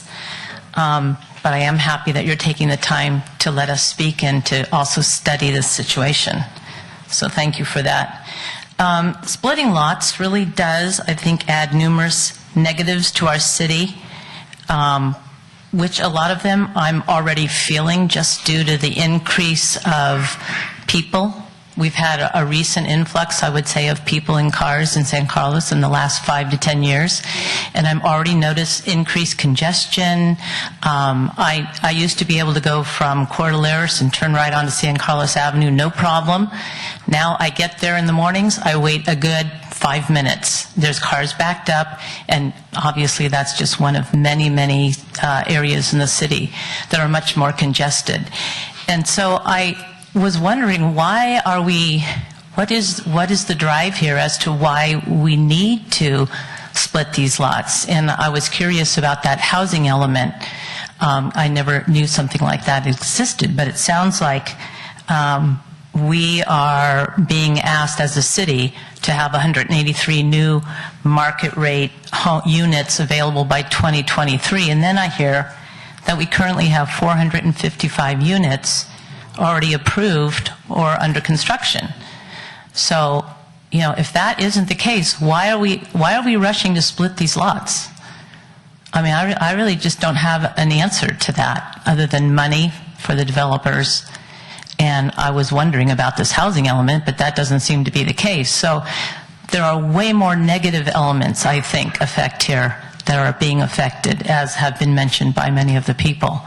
And I just, like the rest of the people, think San Carlos is a very unique and special place, and I would hate to see that change. I mean, I feel like it already is starting to slip away. And when I talk to my friends, I mean, a lot of people are concerned, and they're not happy. There are unfavorable things being said, so I'd hate to see an increase of houses, which would of course lead to more cars, more people, more congestion, more noise, more construction, and even the infrastructure suffers. So in light of all that, I would appreciate if you would request that the council roll back the ordinance to 2011. Thank you. Thank you. Next up is Joanna Ambrosio. Okay, not seeing her. Moving on, there's two more. Kevin O'Connor.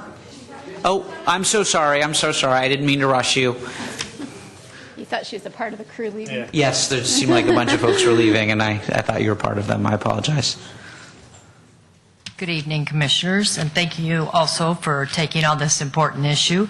On behalf of my husband, Jeffrey Kaiser, who couldn't be with us this evening, and myself, I have the following comments. We've lived in San Carlos for 36 years, and we believe the changing of the lot splits regulations as they were modified in 2011 has resulted in unintended harm to some of our San Carlos neighborhoods. For decades, we have had some larger lots in our neighborhoods that have provided diversity to our city landscape and great pride in ownership within the neighborhood. Now, these neighborhoods are under attack, as you've heard from the prior speakers. So, a lot of what I was going to say has already been said, so I'm not going to take the time to do that. But we suggest we roll back the rules to the pre-2011 set of regulations. And let's remove the harm and unintended consequences of the 2011 changes and preserve our unique city's look and neighborhood feel. Thank you. Thank you. Next up is Kevin O'Connor. On the home stretch here. So good evening, Commissioners. Thanks for the opportunity to speak. And still opposed to the lot splits, as noted in my prior letters over the last months, and all my neighbors have done a nice job explaining a lot of the key points. Just want to make sure that San Carlos has rules that are not an outlier and can be exploited by developers.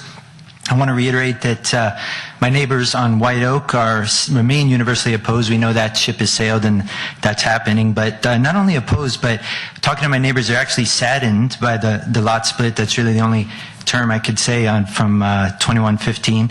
And really, I come here just to make sure we avoid this in other neighborhoods. There's not really very many more that can happen in my neighborhood, but at least immediate one. So thank you for thoroughly researching and exploring this topic, and I too would like to see the rules revert to pre-2011. And the one other point I want to make is that those prior rules were likely thoughtfully arrived at, and the true aberration, I think, in the last decades has been post-2008. So really 2008 to 2011 is, as many of us, that was really the outlier of the last 60 or 70 years. So since it was such an outlier economic period, I just question why stick with rules made at that time. They were probably done thoughtfully, but I think they really have to be re-examined because that was a strange time. So thank you. Next up is Carl Mills, I'm sorry. My name is Carl Mills. I live at 232 Exeter. And I bought a lot in the late 80s and wanted to build a house that I could have for my family. And when I built that house, I went to the planning department and I received the subdivision rules for my neighborhood. And it said I had to have a certain setback, I had to have a maximum lot coverage, I had to have a maximum house height. And I thought that that was really a pact between myself and the city. And part of my part of the pact was to really recognize and honor those codes. And the city's pact was to make sure that my subdivision maintained those codes and the houses didn't get more dense, so that if I bought into a neighborhood because I wanted a certain feel, that neighborhood and that feel was going to survive. My house is not grand, it's a few thousand square feet, but I love my neighborhood and I would hate to see it get more dense. Thank you. Thank you. So that's all the speaker slips I have. Bonnie, you don't need to give me a speaker slip. I know who you are, Bonnie. I know who you are, Bonnie. And anyway, helps with the minutes. All right, Bonnie, you get 30 seconds. I was going to say, give her 4 minutes. Okay. All right, Bonnie, I'm going to start the timer anyway. Okay, Bonnie McClure, representing Sierra Club, not the Residential Design Review Committee, for which I plead guilty for the last 14 years. I'm here to speak to the point that the lot splits are out in the single-family residential unit space, and that's not where we need the housing. We need the housing down by the transit. When they speak of the housing element, we need to have multifamily housing down by El Camino, down on the flat. We don't need it in our specialized neighborhoods. I would like to see the lots being gathered together, bunched together downtown, so that we could have multifamily housing down there, because we have enough units for the market rate. It's the affordable housing that we need in this community. The whole peninsula needs it. And I beg you to consider that save the neighborhoods for the single family. Don't bring more families into those neighborhoods. We need it downtown. Thank you. So that concludes my speaker slips. Is there anyone else who'd like to speak? Please come on up. I'm going to you have a question? Available on the internet? Yes, sir. Good question. So Paul Vickerman. Yeah, I was in New Orleans this past weekend, and I was going through the Garden District, and you had mansion. And then you also had spec houses. And what I found funny was that you had, I don't know if they had zoning back then, but you had spec houses that were done 150 years ago, and they were kind of out of character 150 years ago, and they're still out of character. And my point is that the decisions we make now don't just last 5 or 10. I mean, literally, we're talking 150 years from now. And granted, we're Americans and we're Californians, and most of us don't think very far in the future, in the past. And my point is that maybe we should be a little more thoughtful of the decisions we make now and how the impact they have 50, 100, couple hundred years from now. Thanks. Thank you. There was another hand up. Yes, sir. Hi, everyone. Simon Dedman. I've been here What do I know? I've worked with Christian on this kind of stuff, and I agree with the sentiment of all of this stuff, but not really the technicality. And to speak to Connie's point, this feels very much about the house size on small lot issue, which subsumes this lot split issue. And everything, I haven't heard anything today, or really in any of these talks, where the lot split issue is really the problem. It's all about big houses, the light, the shade, the invasion of privacy, all of these issues which seems that we all agree with. But I don't know how much lot splits is actually affected by this, and it feels like it would be a shame if just by dint of peculiarity of administration that we're dealing with this first, that people like Kim would have their ability to sell half of their plot and make a profit off it and sell it to a house or a developer that's going to put a nice in-keeping house on that, to be prevented from doing that just because this issue came up first. I'm not blaming anyone for this issue coming up first. But, and just another side point, I feel like once we get onto that issue, the house, McMansion, whatever we're going to call it, sorting out code issues like the change of character or the in-keeping with the neighbourhood thing, formalising what we actually mean by that, it feels that would probably take care of the Carmelita issue. If that really is, as we've seen on Lisa's excellent presentation, a cluster of these bigger lots, then if we say that is part of the character of Carmelita, then maybe those would not be splittable. And so then you're left with, how many would you see? 254, loads of those were Carmelita. We're hardly talking about any other properties in San Carlos that we're even talking about for lot splits and flag lots. And if we can't put McMansions on them because of the rules we're hopefully going to change anyway, then we're really just denying people like Kim and a small handful of people who might like to profit quite fairly and allow these places to be developed as we need to do for San Carlos to increase our numbers without really screwing everyone over, or anyone over. It's just my point. Anyway, thanks. Sure. Was there anyone else who hasn't had an opportunity to speak who would like to speak? I just have a question. Yes, sir. How does all this reflect with what they call granny units? It doesn't. I mean, there are the city. About more housing on lots. No, sir. It's a reasonable question, but no. There are separate rules that govern when you can put a granny unit on a property, and the city recently liberalized those to make it easier to do that. But what we're actually talking about today is creating two legally separate lots, and it's a different thing. So I don't have any more speakers. I'm going to do something slightly unusual here. I don't want to put anybody on the spot, so please don't feel free not to. But I was going to ask folks who haven't spoken, who are opposed to lot splits, if you would just raise your hand. Okay. Okay. And is there anyone here who hasn't spoken, who is in favor of lots? And again, please don't. This is unscientific, and I know I'm kind of causing folks to have to identify themselves. You don't have to do it. Okay, thank you. That's helpful.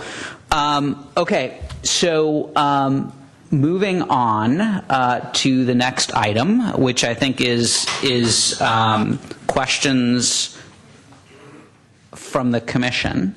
Does anyone have any questions that they want to ask staff? Yeah, you want to start? I do, sure.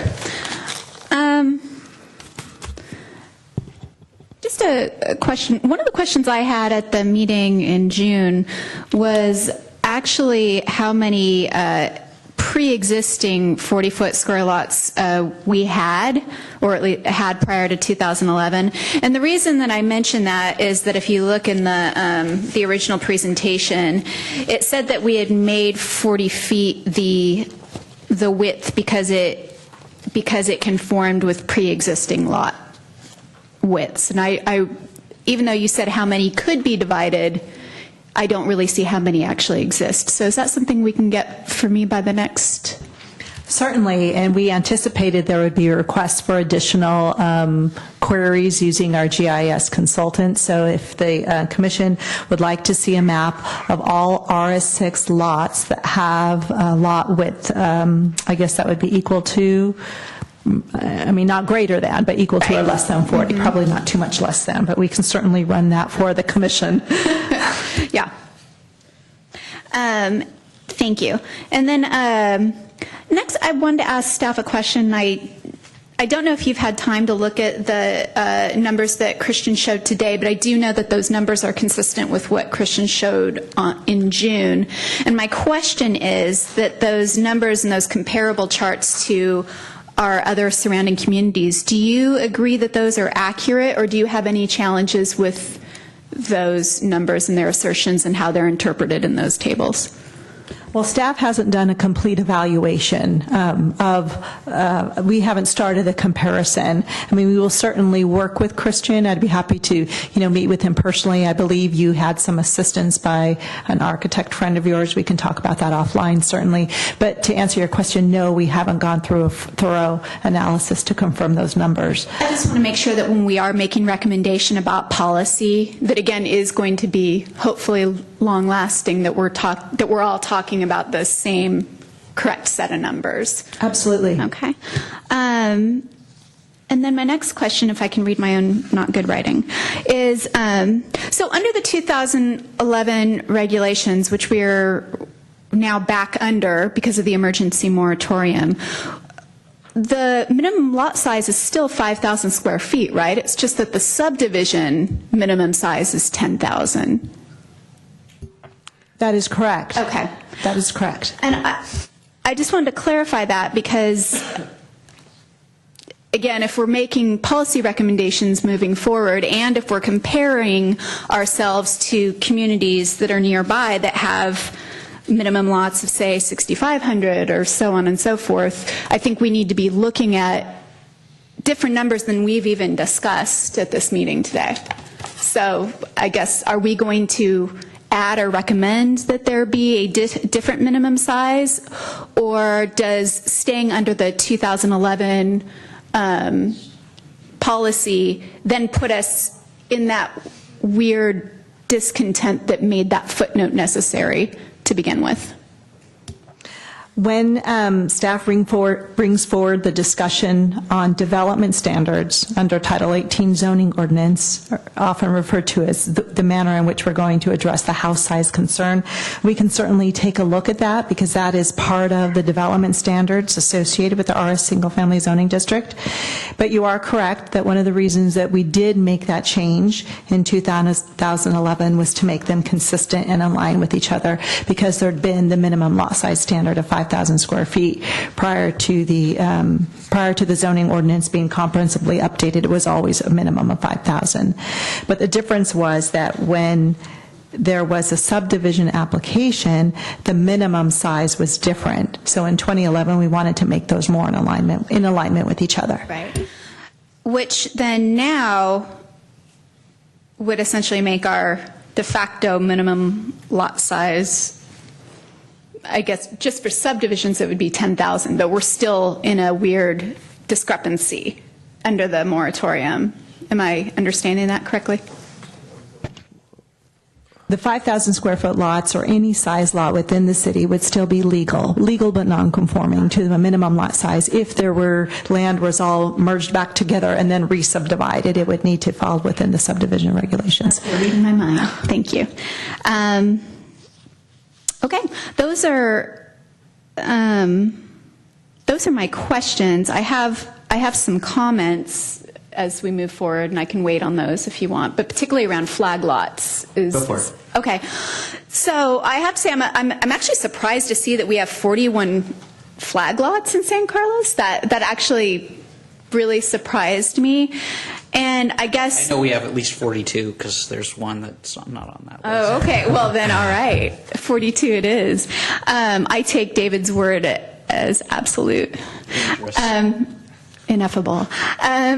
So I guess my question is that if we're going to disallow flag lots, then we are making 42 flag lots non-conforming. And I'm wondering, however, if we keep it the way we currently have it, where we just make the determination based on the character of the neighborhood, I don't know that I'm incredibly comfortable with that, because I think we have had these conversations about character of the neighborhood for all 5 years I've been on the commission, and I don't know that every time we talk about things being out of character for the neighborhood, there seems to be some legal reason that we can't make that determination, or it just seems that it's so up to varied interpretation that it ends up It's because it's being a subjective challenge. criteria. Right. Okay. So the character criteria. So I guess I'm not saying that we necessarily need to disallow it if it makes sense in certain neighborhoods, but I am saying that we absolutely need to we can't just say character of the neighborhood and leave it like that. We need to make the criteria much more specific. And that's just my comment on flag lots. So, all right. I wanted to point out something too on the flag lots, so attachment number 9. The lots that are under 10,000 square feet categorized, over half of them are basically large subdivisions or master planned areas. So if you take, I think it's 8 or 9 of them fall in that category. It only really leaves 5 or 6 that are under 10,000 square feet. Just kind of, since Dave, you mentioned that there's one more flag lot that's not on the list, I wanted to point out that it's unusual to have a flag lot under 10,000 square foot. And so I wanted to point that out for that. I think, and I don't know if this is correct, but I think 5 out of the 6 applications we've probably heard as a commission. Don, you're off the hook because you're the newbie, but in every subdivision or every lot split that we've done, it's probably been the hardest. There hasn't been one that was easy for these very reasons. So, when we're in either the commission or the RDRC, we're following what the rules are right now. Just like if you were, an applicant requesting the same thing. So, I'm glad we have the moratorium right now. I'm glad we're having the study session, and this is something that we've actually asked for too, many times, because we understand it as residents of San Carlos, and every application that we've had, it's somewhat been an issue, but we are at this point following what's written. So those are my comments for right now. I'll probably come back with a couple more. I don't know if that was helpful or just took up more time. Probably just took up more time. No, it's helpful.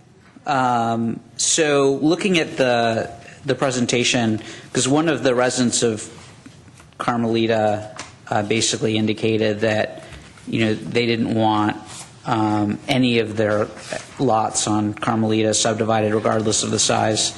It looks to me from the material you provided, if we were to revert back to 2011, there would only be one lot on Carmelita that would still be subdividable, and that would be the one that is across from the one that was just subdividable on the corner of Carmelita and Alameda de las Pulgas. Is that right? Based upon looking at just parcel size, cross slope, and lot width, yes. However, I think one of the members of the public noted that there is an existing creek that runs along the backside of those properties, and the city and the Planning Commission knows, and we've looked at applications that have this feature. There are setback requirements from the creek as well that could impact the overall developable, whether or not a lot could be divisible and then constructed with 2 new homes on it. So there may need to be more careful evaluation with this particular lot, given the creek that's located behind it, to say absolutely that it could be subdivided. And I'm glad that you asked the question, because again, these lots here that are shown on the map have the potential to be. And of course, without further review by licensed land surveyors or civil engineers, we can't guarantee that they are 100% divisible at this point, but there is a potential for it. So,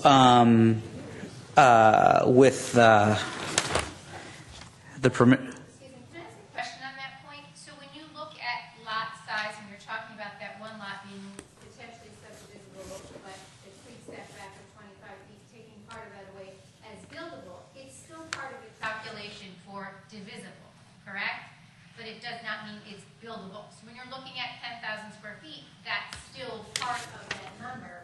It's just not something you can build on, just like a front setback, correct? I mean, I don't, Clearly on that parcel.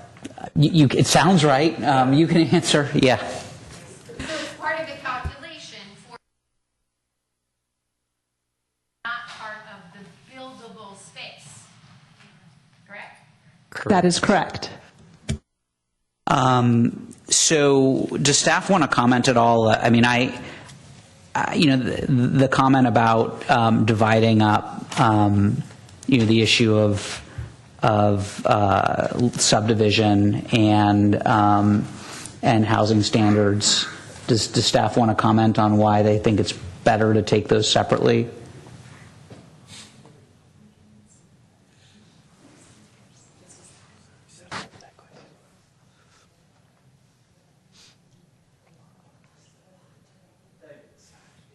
One moment, sir, if you don't mind. Thank you. I'd just like to confer with the director. I would confer with Mr. Alcivay as well, as you might imagine, we've had discussions about this.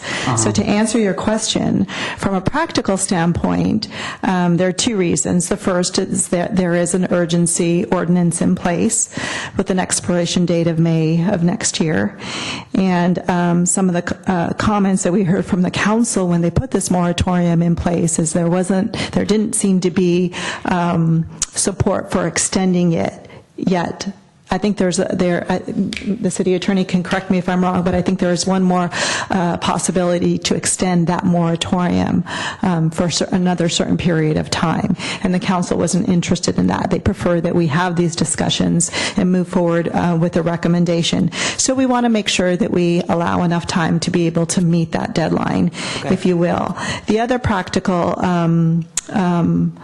issue is that if we were to combine this with development standards, we know that the development standards for house size will take longer. They're more complex. From a technical aspect, there are many interrelated standards that regulate overall house size within the RS6 zoning district, and those need to be carefully evaluated, how they work together, where one regulation might impact another development standard within the code. So that will, by necessity, take a little bit longer than the lot split. So we wanted to move forward with the lot splits now, and then, as many of the people mentioned, their concerns about house size, we will be soon starting a process to dive into those issues as well.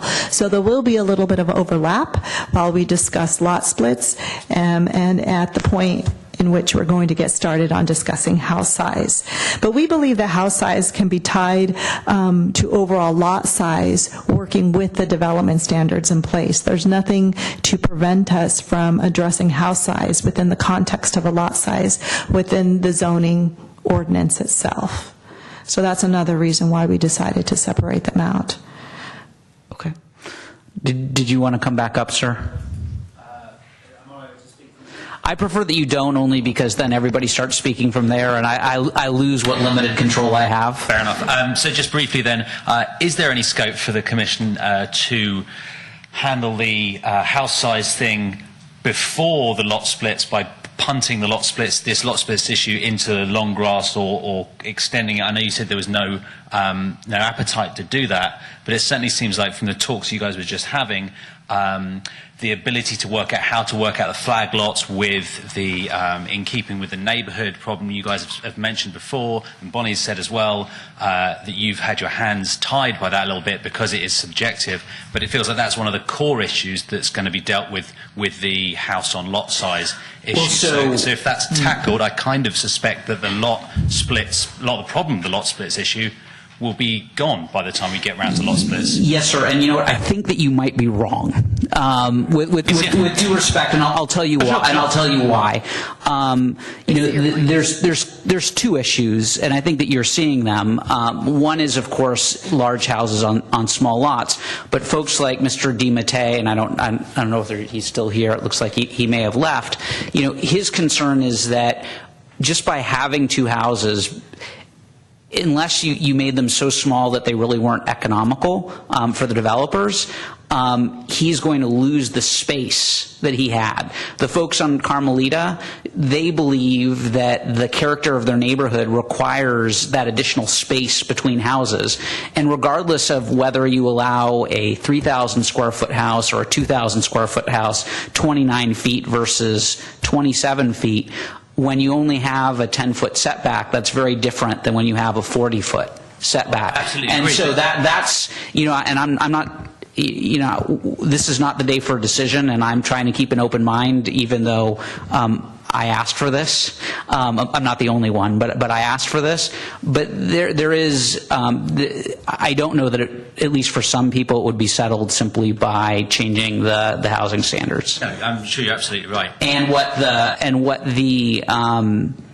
staff was indicating was, City Council has signaled to us fairly strongly that they want us to resolve the lot split issue by March. And so if we were to punt on that and the City Council were to call our metaphorical bluff, the result would be that folks could just start splitting houses, splitting lots again, Right. which I guarantee would make certain people very unhappy. The big house issue could be Correct. satisfactorily Yes. dealt with. So Fair. I'm not trying to call you out. I think that your position is very reasonable and very well articulated. But I don't think that you're necessarily right for everybody. Right. Okay.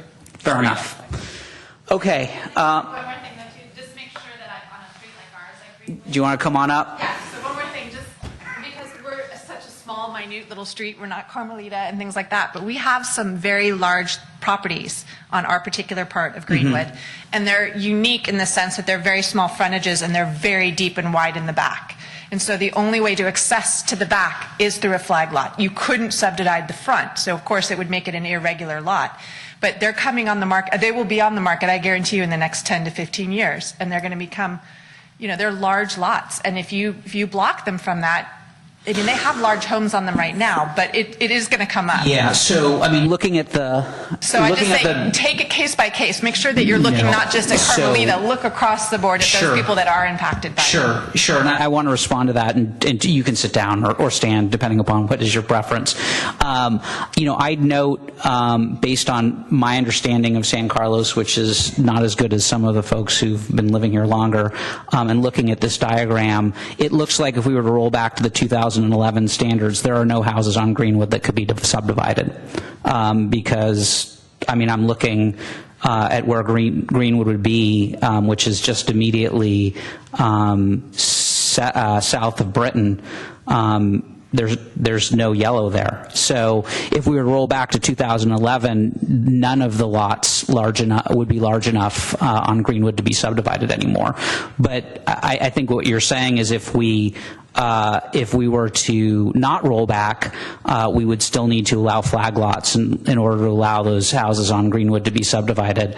And I hear that, and I don't know what the result is going to be. Okay, I think Mr. Bradley, did you have any questions or comments? Comments. I want to acknowledge and tell you how much we appreciate all of you coming out. This truly shows that we are the city of good living and good neighbors. We can agree to disagree on items, but we do it in a friendly spirit, and I appreciate that very much. I'm new to the Planning Commission, but I'm learning a lot. This is the largest crowd that I've experienced here. I think we have a good opportunity to look in the zoning ordinance and investigate floor area ratios that might help the oversized houses on the smaller lots in many cases. I don't view this as an all or nothing issue either. There can be adjustments. It doesn't mean that the City Council is going to stick with the 10,000 to 5,000 lot split or just say no. Either way, there might be an adjustment in between that could satisfy a lot of the situation. Since there's only been really 5 or 6 lot splits in the last half a decade, we do have time, I think we can refer to the RDRC for design review in these. If we're to keep flag lots for larger lots, every lot is unique, you know. Thank you, sir. Thank you. Yeah, does anyone else have anything before we move on to the next, which is guidance for staff? I mean, just a quick note, because the 435 units as meeting our housing needs was brought up many times, and I just wanted to make a note that those 435 housing units are because of Transit Village, which also had a lot of opposition, Wheeler Plaza that had some opposition, mixed use developments that have had a lot of opposition, and multi-unit houses that have, or facilities that have had a lot of opposition. And I just want us to remember that, because this might be the largest crowd you've seen, but you were lucky enough to have missed Transit Village. Yeah. And and I was not.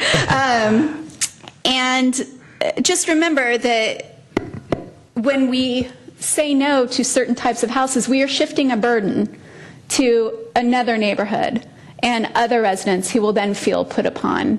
And maybe that's the right thing to do for a number of reasons, closer to transit, all sorts of other reasons. But I just want us to remember that people that live in the hills of San Carlos aren't the only people that live in San Carlos, and it's important that we remember that going forward.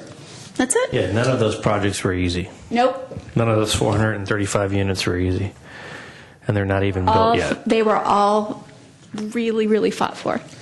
So guidance for staff, I mean, really it seems like right now the only guidance, this is not agendized as an action item, so we can ask staff to bring us additional information that we haven't received, and you've asked for some of that, Angela. Does anyone else want particular information from staff that they haven't received here on the commission? No?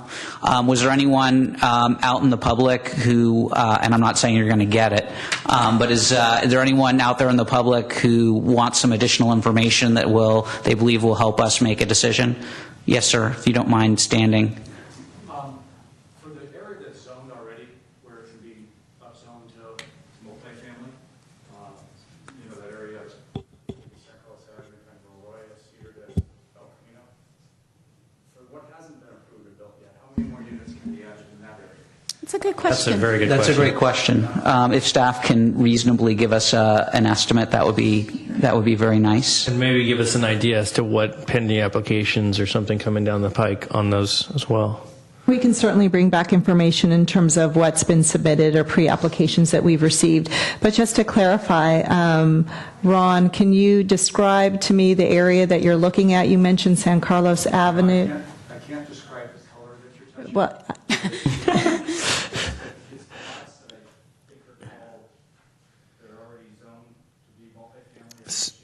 So RM59, RM. okay. And through the chair, if you like, I can work with Ron offline and address his comments and bring that back at the next study session. Yeah, and I think that though, without needing, I don't think that Ron or even we are necessarily looking for like some level of scientific specificity. I think that what Ron is interested in having an understanding is, you know, how much more housing stock approximately could be built downtown with current zoning, you know, an estimate of sorts that, you know, without creating an enormous amount of work. I think that's what he's looking for. And if it's difficult or really difficult, then obviously don't do it. But if you can give us a reasonable estimate, I think that would be helpful. I think we could be able to do that. Thanks. Anyone else?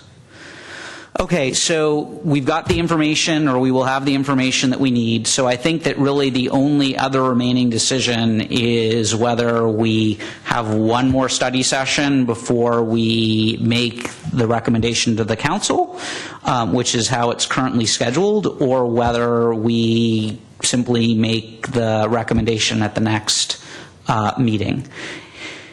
You know, I frankly believe we could make the decision at the next meeting. My only concern is I know that it went out in the city bulletin and the glossy saying that we were going to have 3 meetings, and so I'm a little.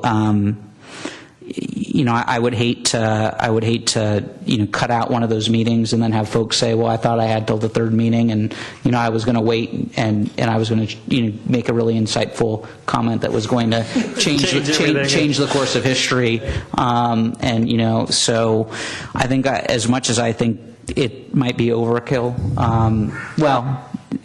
public outreach is never overkill, I suppose. It may be an extremely robust process in light of the decision to be made. I think I'd be inclined just to leave it as is, but... I would agree. So leaving it as is means we would have a study session on the 5th, and we would not be hearing a study session or any recommendation. We would not agendize it for action on the 7th or the 21st.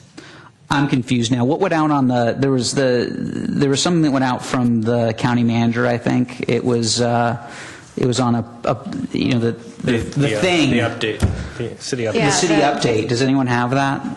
It had dates in it already, I thought. I might have put it. Hold on. Yeah, so there was a city council electronic newsletter that you might have received. There's also the City of Good Living newsletter that goes out to every household. I don't believe it's that issue. I don't think it's that one. Sorry, I thought I had the... I have a copy right here, thanks to Laura.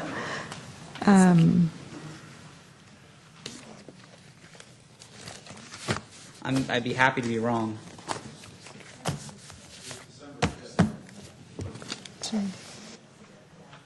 I heard that, and I will... I don't think it has a December 5th. What does it say? This card with me. For the first... Okay, well then maybe oh, do you have it? Yes, this is exactly what I was looking for. Is that the newsletter? Yeah, so it says, Planning Commission study session December 5th, Planning Commission public hearing, which is the decision, January 17th. So, thank you, that's super helpful. I think that then I would say that we maintain that schedule. Yep.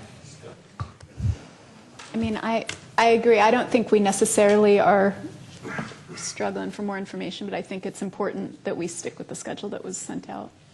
Okay, so does staff have the guidance that they would like? Is there any other guidance that staff would like?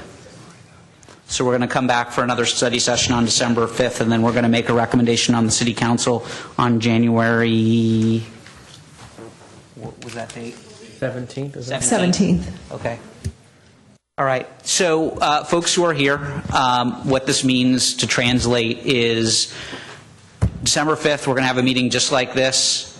Come back, don't come back, whatever you prefer. You can speak again. You don't have to speak again. You can write us an email.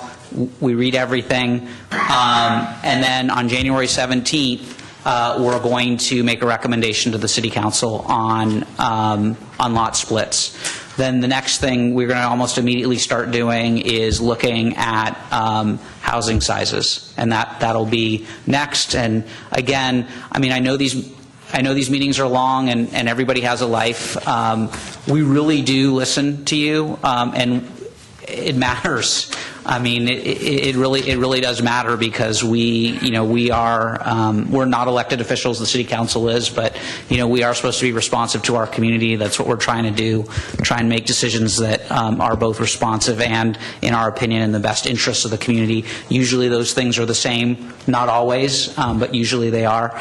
Thank you for coming out. I think we have a little bit more business to do, but I think that concludes our discussion today on lot splits. So a couple more things before we go. We'll be done in a few minutes. Are there any reports on recent City Council actions? Yes, staff would like to share with the commission. As you recall, at the last Planning Commission meeting, I believe it was, there was a presentation given to you by Economic Development Coordinator Martin Romo concerning commercial linkage fees. A presentation was given to the City Council, and they were supportive of the concept and have since directed staff to return with a formal recommendation in anticipation of adopting such commercial linkage fees. So I wanted to share that with the Planning Commission. Is there anything else from City Council? That's all I have for City Council. Are there any Planning Commission comments or reports from us? I just wanted to remind everybody I will not be seeing you until after the election. Awesome or not Depending awesome? on the election, maybe not after that either. Or you'll be seeing me via electronic means.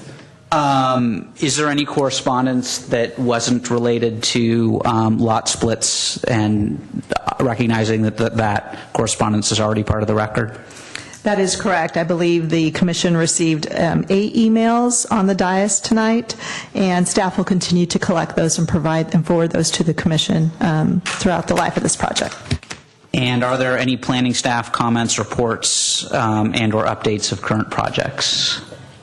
Our next meeting is scheduled for November the 7th, and we're still on target to present the commission with an overview of the downtown parking management strategies for your information and comment. Also on the agenda, as we've discussed here tonight, will be the variance request for a 12-foot tall perimeter wall along the Landmark Hotel project. Thank you so much. If nobody has anything else, the meeting is adjourned.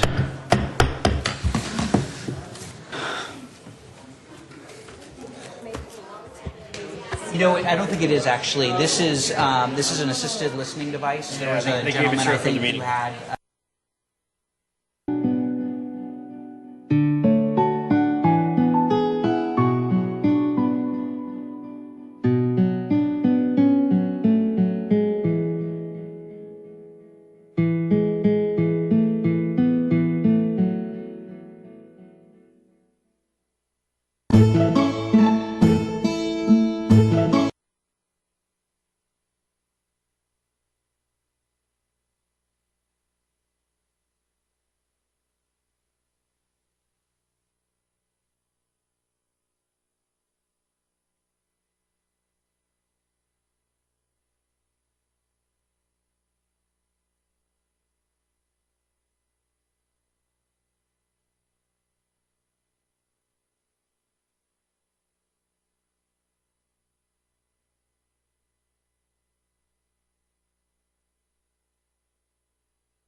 Hi, I'm Dave Pucci, Deputy Fire Chief for the Redwood City Fire Department, serving the city of San Carlos. We're getting ready for Fire Prevention Week, which is October 9th through the 15th this year, and the theme this year is Don't Wait, Check the Date, and Install Your Smoke Detectors. The smoke detectors that you purchase nowadays are designed to last for 10 years, so when you buy them and install them, you have to check the manufacturing date on the bottom of the smoke detector. Go ahead and mark that clearly, and then all you have to do is check your functioning smoke detector once a week to make sure that it's sounding properly. And when 10 years comes up, then you just replace the whole thing. You no longer need to replace your batteries every year. The batteries are designed to last 10 years as well. In preparation for Fire Prevention Week, we have a Protect Your Home fair coming up on Laurel Avenue. It's on October 2nd at 10 a.m. Right next to the farmers market. And if you come out there, you'll be able to see us that day, and we'll be able to show you some fire apparatus, give you some additional fire prevention tips, and be able to meet your local firefighters as well as the sheriff's office and other public safety officials. So we hope to see you there. If you need further information, we do have longer videos on the website that you can look up, and we'll be able to go into more detail. Thank you.